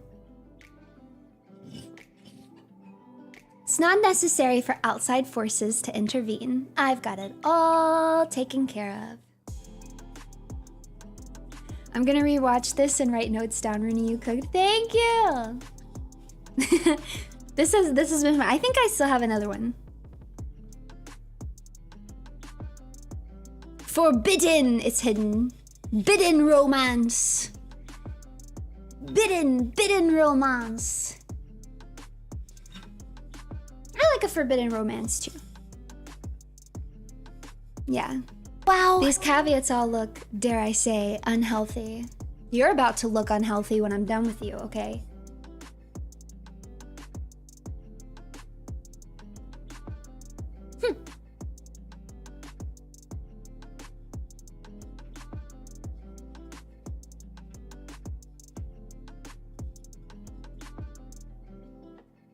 The root path striker make it look like hidden too. Oh my gosh, yeah, it's like hidden romance. Forbidden romance, like I put this last because it's not like huge on my list. And I think a big reason is because, as I've already specified, I really like for an equal power dynamic at the end of the day. I do want them to feel like they both have the same amount of pieces on the chessboard. A lot of times forbidden romances, I feel like, tend to not have that dynamic, right? But like, I can think of like a few examples. Like a forbidden romance that I might be into is like, okay, like disgruntled, no, I shouldn't say disgruntled, like down on his luck, sad, lonely, older man, maybe something tragic has happened in his past or whatever, and he's lonely, and he meets for the first time the young adult daughter of like a friend or a coworker or something, and she's like 22, 23 years old, and he's like pushing 70, right? And she just falls head over heels for him and is super actively pursuing a relationship with him. And he's like, I'm too old for you. That would be a forbidden romance that would work for me, because I feel like they still have an equal amount of cards on the table. Yeah, it's a huge gap. That's what I'm saying. It's gotta be a forbidden. It wouldn't be scandalous if it was only like 20 years.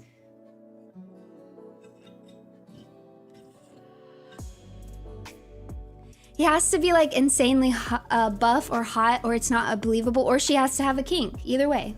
It works either way.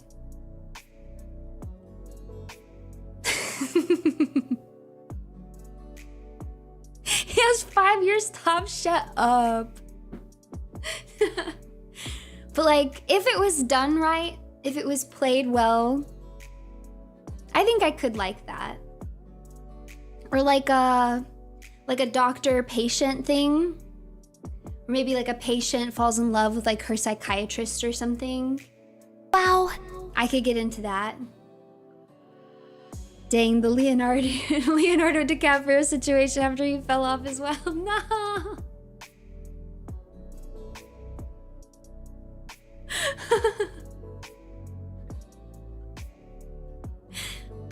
Step siblings would fall under this.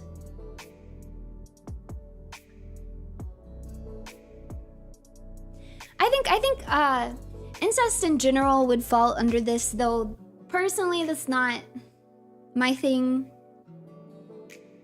I think it's hard for me because I have a sibling, so it just hits too close and it just becomes gross. I feel like we've talked about this before.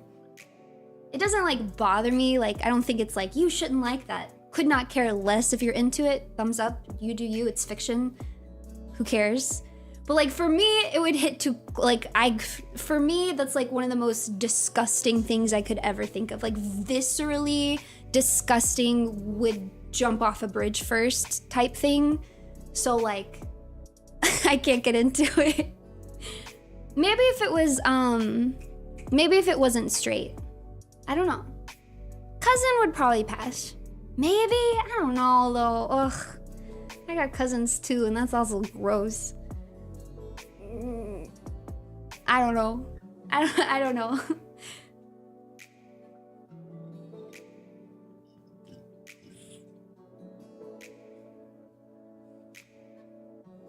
Very glad I don't got a sister. That's wild. You realize that's wild. Wait, do you realize what you just said is wild? I need you to roll it back. Roll it back and think about what you just said.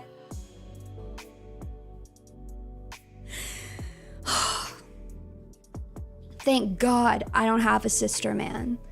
Because if I couldn't goon over animes about falling in love with my little sister, my big sister, man, what kind of life would that be? I don't even want to think about it. Oh, thank God. I ain't got that problem. I'm safe to goon another day.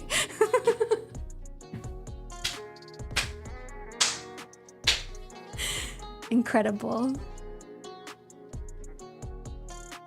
Incredible.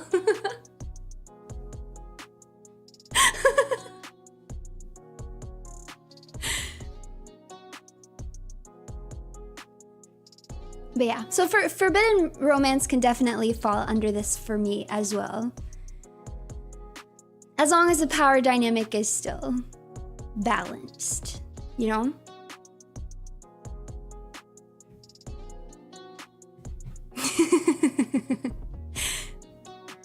No, I don't think you should pretend.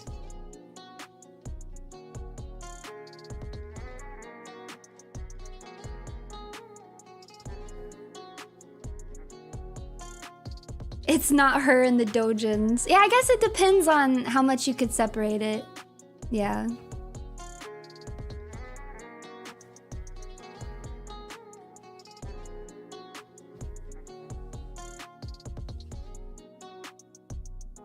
Oh my God, don't let your siblings see, oh my God.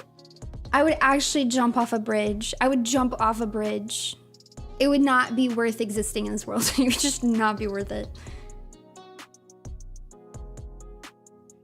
I'd be so, no, no, no. Oh my God, no, no, no, no,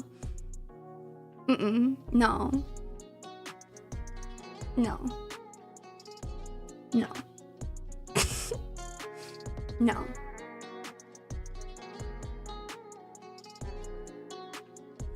Oh, you have step siblings, so that feels gross. That's funny. I think it really comes down to too, like if it makes a big difference for me if they grew up together. Because even if you tell me they're like blood related siblings, if I'm seeing them meet as adults, then it gets the pass. It doesn't do the gross out thing to me. Because they don't have, I mean, this is just a completely different dynamic. You know what I mean? Like, it just doesn't feel the same to me at all. I don't even know each other. They didn't grow up together, right?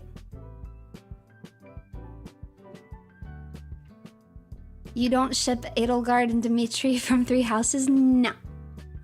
I ship Edelgard and RUNIE Ruse. Thank you.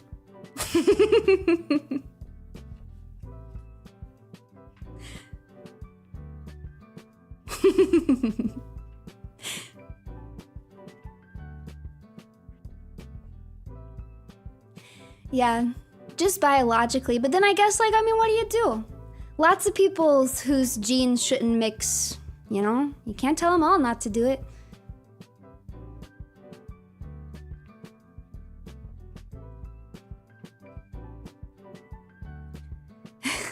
Not the 3 hours discourse, another 4 years. No! No! We're not talking about Three Houses.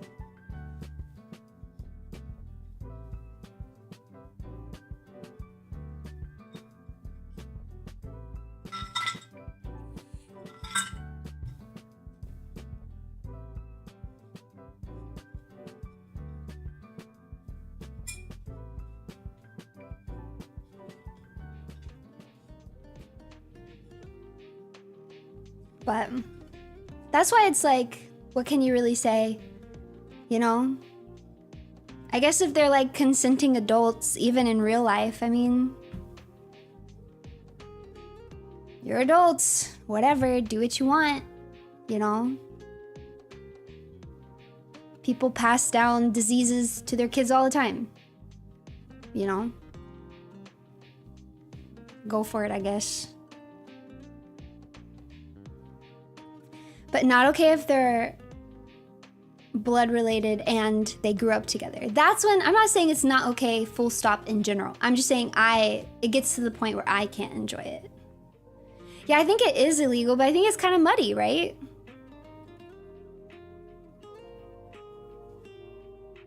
It's muddy. This is a separate conversation from toxic love that I love, because I actively don't like that kind of thing. But it's muddy, because if you say, well, you can't because your kids might have birth defects, well, then do you tell every single person who has genes that might give their kids birth defects that they can't have kids? I don't want to dip my fingers in that. Too messy. But especially if it's fiction, then really, who cares?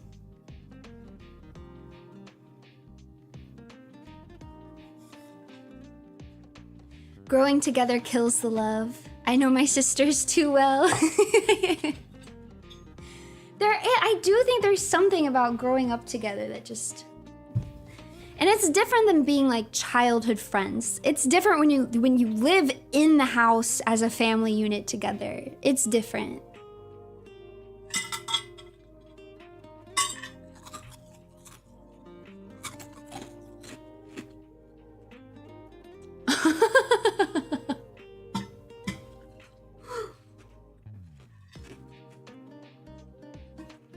Familiarity breeds contempt. Yeah. Familiarity breeds contempt.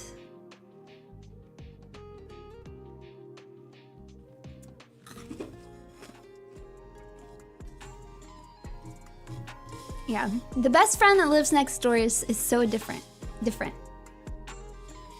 Because I actually do like that.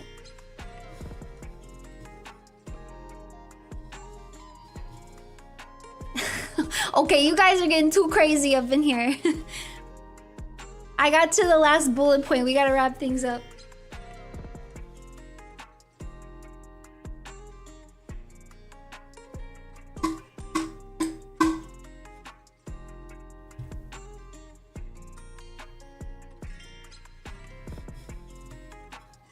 That's a peak one? Wait, which is, oh, Girl Next Door, yeah. So I immediately forgot what we were talking about.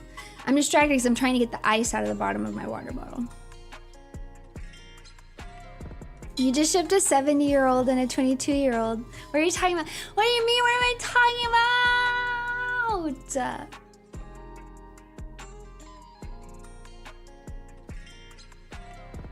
Those are two different things.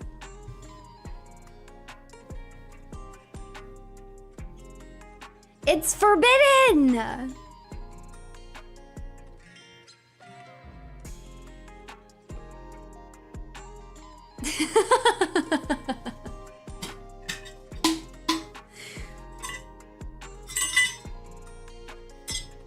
All right. What are we? It's forbidden. It's forbidden. Forbidden. Beating. Bibian. Forbidden. An age gap is so big it could almost file for Social Security. I was trying to give an extreme example.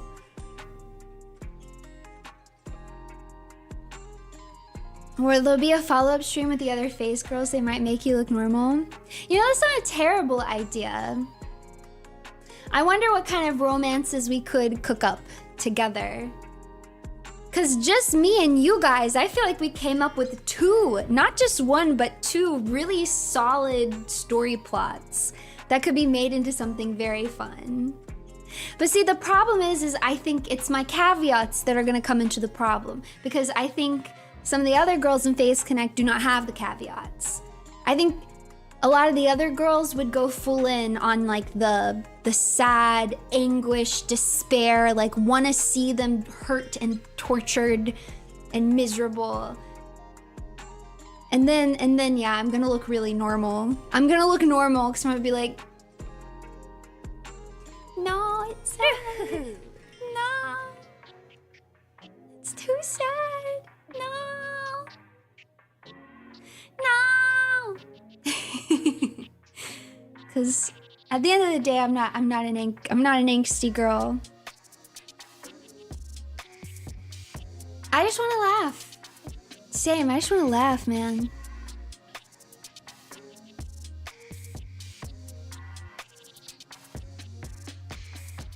I wish I could have given you guys more examples. But most of the examples are actually fan fiction. And I'm not about to wreck fanfic to you guys, okay? You can't know. A girl's gotta have her secrets, okay?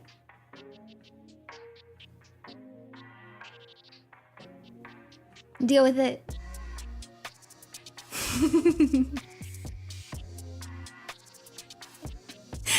Now!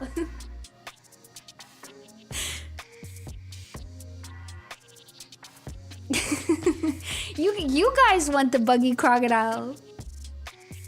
You guys want it, okay? But you guys already know. I already told y'all, and y'all already judged me for it. Okay, I already told you who I ship crocodile with, and I remember being judged. Okay? All of yous judged me.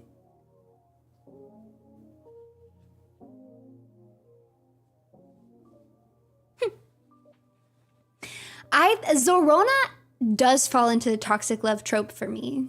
It absolutely does. Cause Zoro and Perona are both kind of bad people. And I do think they would make each other miserable in a way that would absolutely delight and entertain me.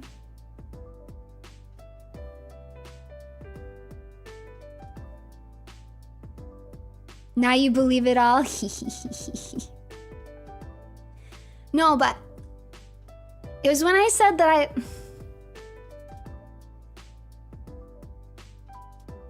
I can't believe you guys judged me, and then it doesn't even seem like you remember what you judged me for. What is this?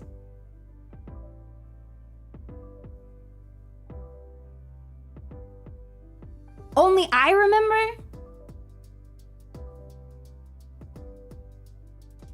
Don't heh. Okay, someone remembers, yeah. I like Robin and Crocodile.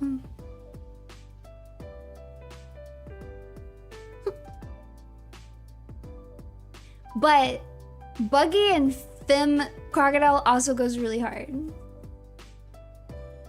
Rooney, bringing this up is kind of toxic.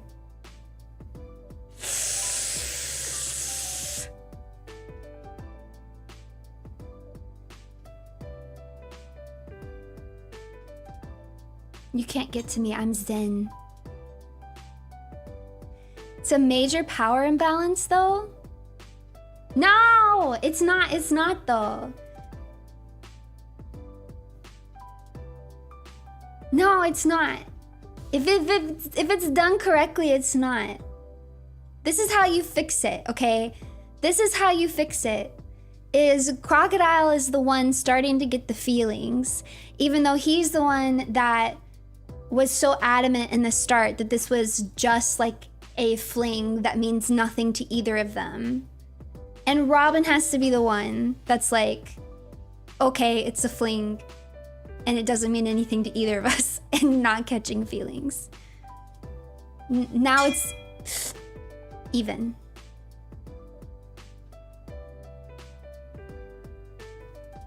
Oh, you're talking about, no. Okay, same deal with Buggy and Croc. It's the same deal, it's the exact same thing. Croc has to have the feelings. And this ties into my Tsundere Max mode. Croc has to have the feelings, and he has to feel horrible about it. Okay, and it works even better if it's a Femme Croc, because it's just funnier that way. And Crocodile has to feel absolutely disgusted with him. Like, if anybody found out, he would literally slit his throat. He would go walk out into the ocean. Sorry, he can't die that way. He'd walk out into the ocean if anybody found out. But secretly, it's working for him. The stupid clown, it's working for him. And the clown, Buggy, has to be disinterested. Now the power dynamic is equal.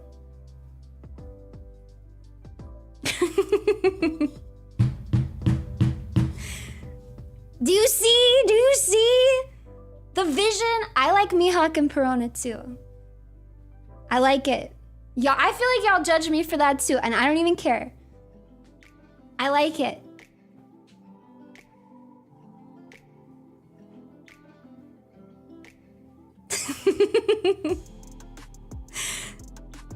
We're balancing the scales here.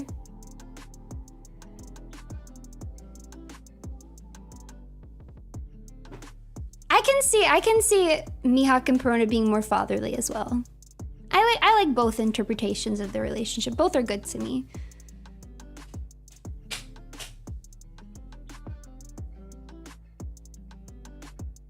Anyways, now that you've seen a little bit into my world,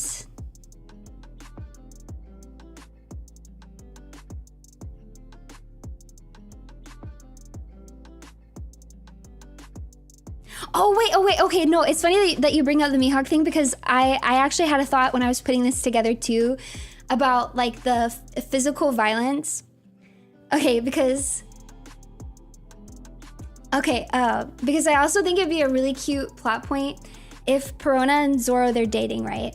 And Perona's just taking full advantage of the fact that she's a much weaker female than Zoro is, and so she's just beating him up all the time.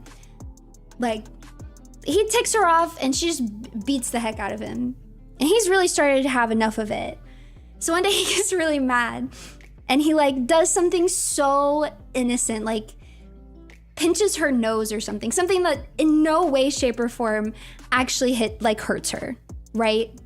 He just like pinches her nose and she has a complete and utter meltdown. Absolute meltdown in it. He's in the doghouse and nobody supports him. Not a single Straw Hat supports him. Sanji thinks that he should kill himself. And then even Mihawk's like, you're wrong for that.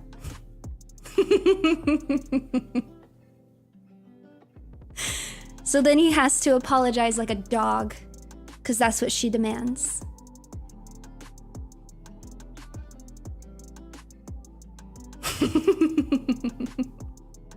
Do you guys see the vision? Do you see it? It's so good.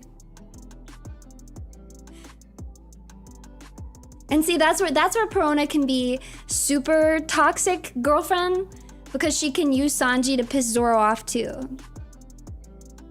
She can be like, yeah, he hurt me. He hurt me.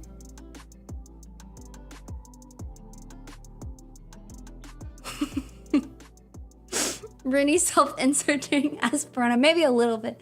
Maybe a little bit. I do want to live out bratty fantasies. You gotta understand. Because you can't, you could never get away with this in real life.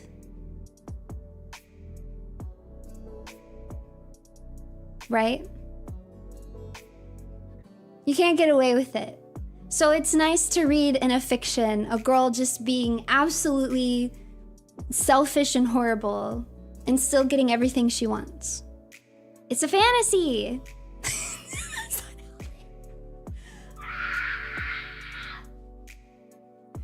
No, it's healthy because I have a healthy outlet. Okay?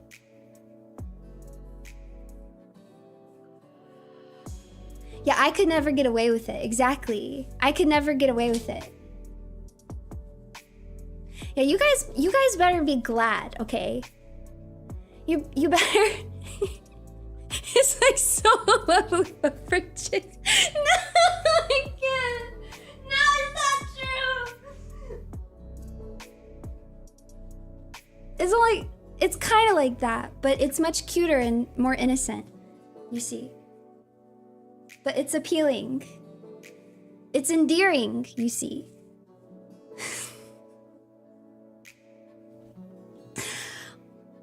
What the? Why are you turntablings me?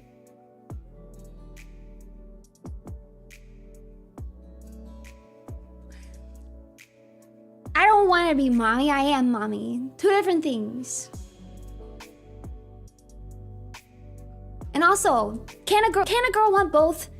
Can I want both? Can I want and have both? Girls can't have nothing around here. What the heck? Yeah, greedy. Let me be greedy. Why not?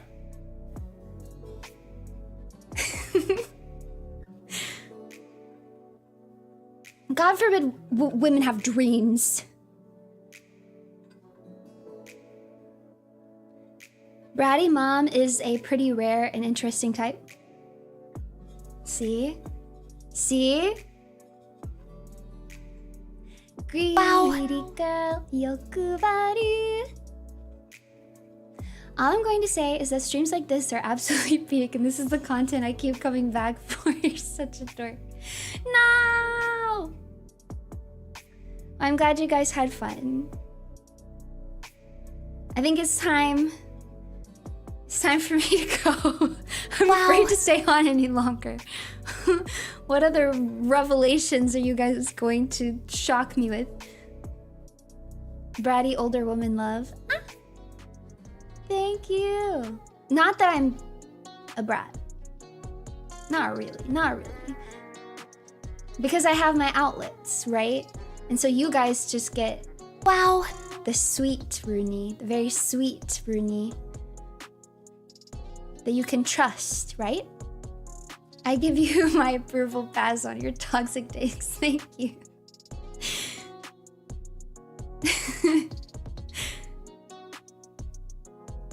Hag plus brat. Brag. Brag. Okay, Friday we keep working in the 2 manga ideas. Bring the sketchbook. Ah, I wish I could stream on Friday, but I can't. I got too much work to do. I trust you with my life.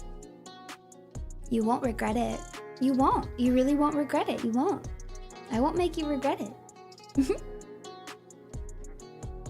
Thank you for the stream, RUNIE. This was so fun. I love fictional scenarios. I love toxic love. I love watching evil woman RUNIE Ruse. Thank you. You guys are so sweet. These do always end up really being fun. Well, I didn't go into this expecting us to write stories, but those always are fun. I should do more streams. What should we do next? You guys want to write a horror movie together?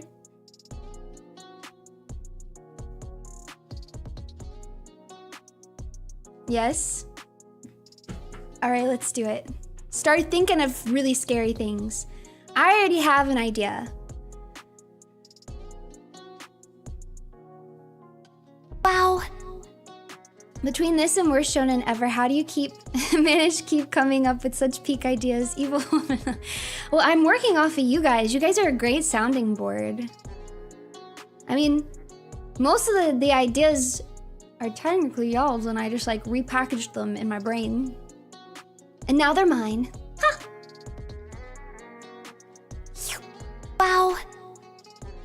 Mine now. I trust you with my Hina merch. You can trust me. I'm not saying it's yours, but if you did send me some, you could trust me with it.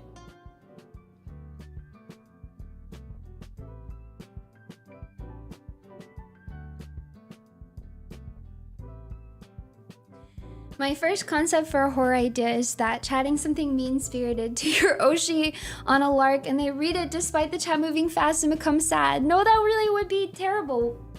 There's an easy way to prevent that, you fool. Don't ever write anything mean, what the heck? I could say that though for like accidentally doing it, you know? Right? Like you're just actually like trying to joke around. But it can be a really fine line. It really can. Wow. But yeah, be nice to me always. Really scary things? RUNIE tells us there is no evil and Moon is our savior. Also, no more paper pushing. I'll never tell you that. I'll never do something so horrible. My horror was and still is the Rue points. Oh, I owe you guys some Rue points for the comments on the final session of Blueprints. I haven't done it yet, so I guess you guys still have some time. If you want to leave a comment on the final episode of Blueprints, you'll get a Rue point for every comment. Yeah.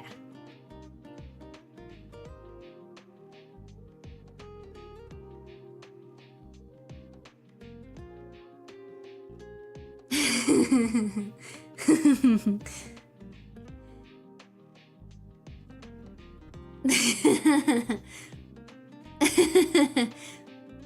it gonna feel so good though when you finally have enough Rue points though? No more paper pushing? I would never say that to you guys. Never. Alright. I love bribery. Sorry, I'm trying to wink. Hold on. There you go. Wow. Here's a horror premise. I hate you! You know what? You know what? You know what? You know what?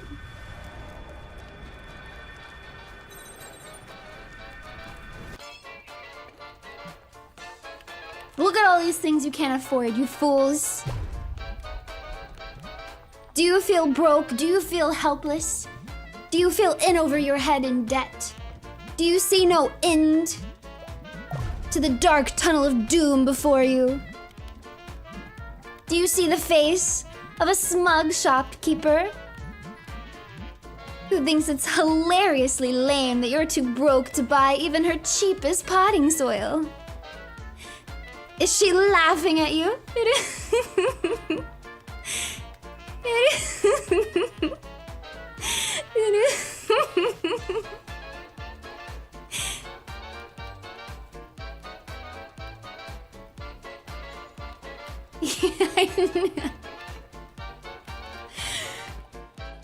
No credit.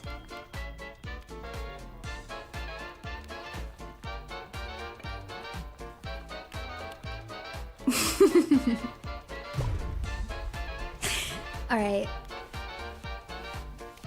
This relationship kind of toxic. Yeah, you're right. I think we need some time away from each other. Things are getting too intense. And I can't stand the way that I feel. It upsets me. It makes me angry. I hate myself. Wow. Don't dare speak to me until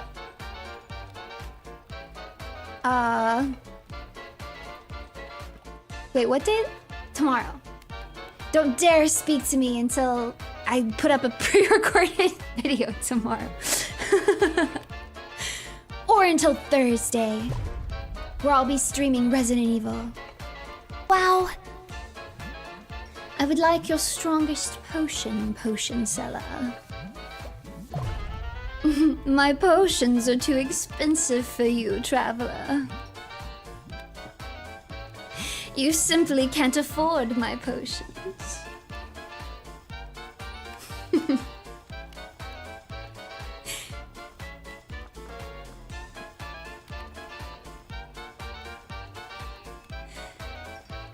No! No! Alright. I'm just kidding. You guys can talk to me. I like when you talk to me. I like when I get on Twitter and I'm not even in one of my tags and one of your posts is just like the first thing I see when I open Twitter. I'm like, whoa. I found you in the wild. Truly crazy because I really don't browse my Twitter very, very much.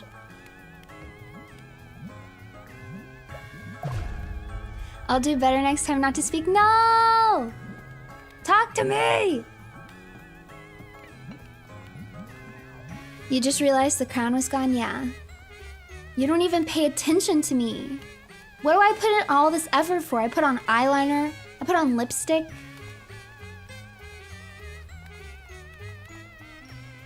Do you think this dress was easy to put on? Do you see this contraption? What do I do this for? You don't even notice. You don't even actually care about me.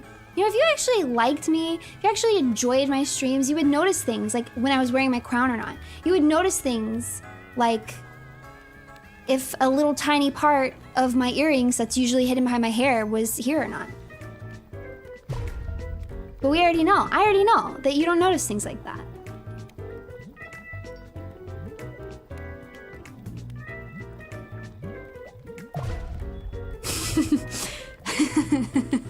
I'm using my 50% card on defense mode now.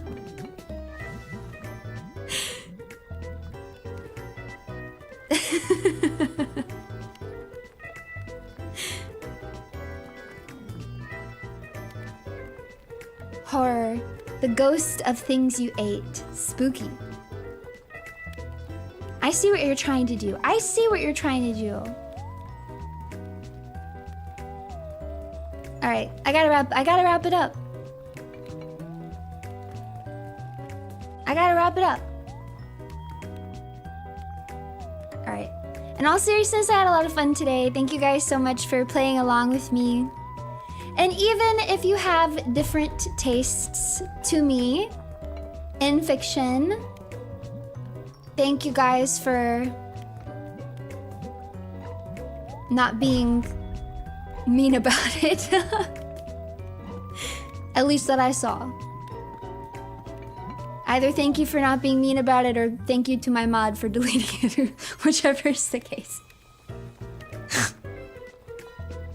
Like I said, I will probably be putting up a video tomorrow, but then I'm live streaming again on Thursday. And we're gonna be getting back into Resident Evil 2. And I'm gonna try not to restart. Like, obviously if I die, I'll restart. But I'm gonna try not to just restart because I thought I could do it better. It's gonna be a challenge. Yeah. It's gonna be a challenge. Or sorry, RE1. Did I say? I said 2! I've got RE2 on the brain! No! I meant RE1. I hope I put that on my schedule right. RE1, RE1. And the keyword is always try, okay? I get an A for effort. We'll see how it goes. Nah. No, I meant RE1.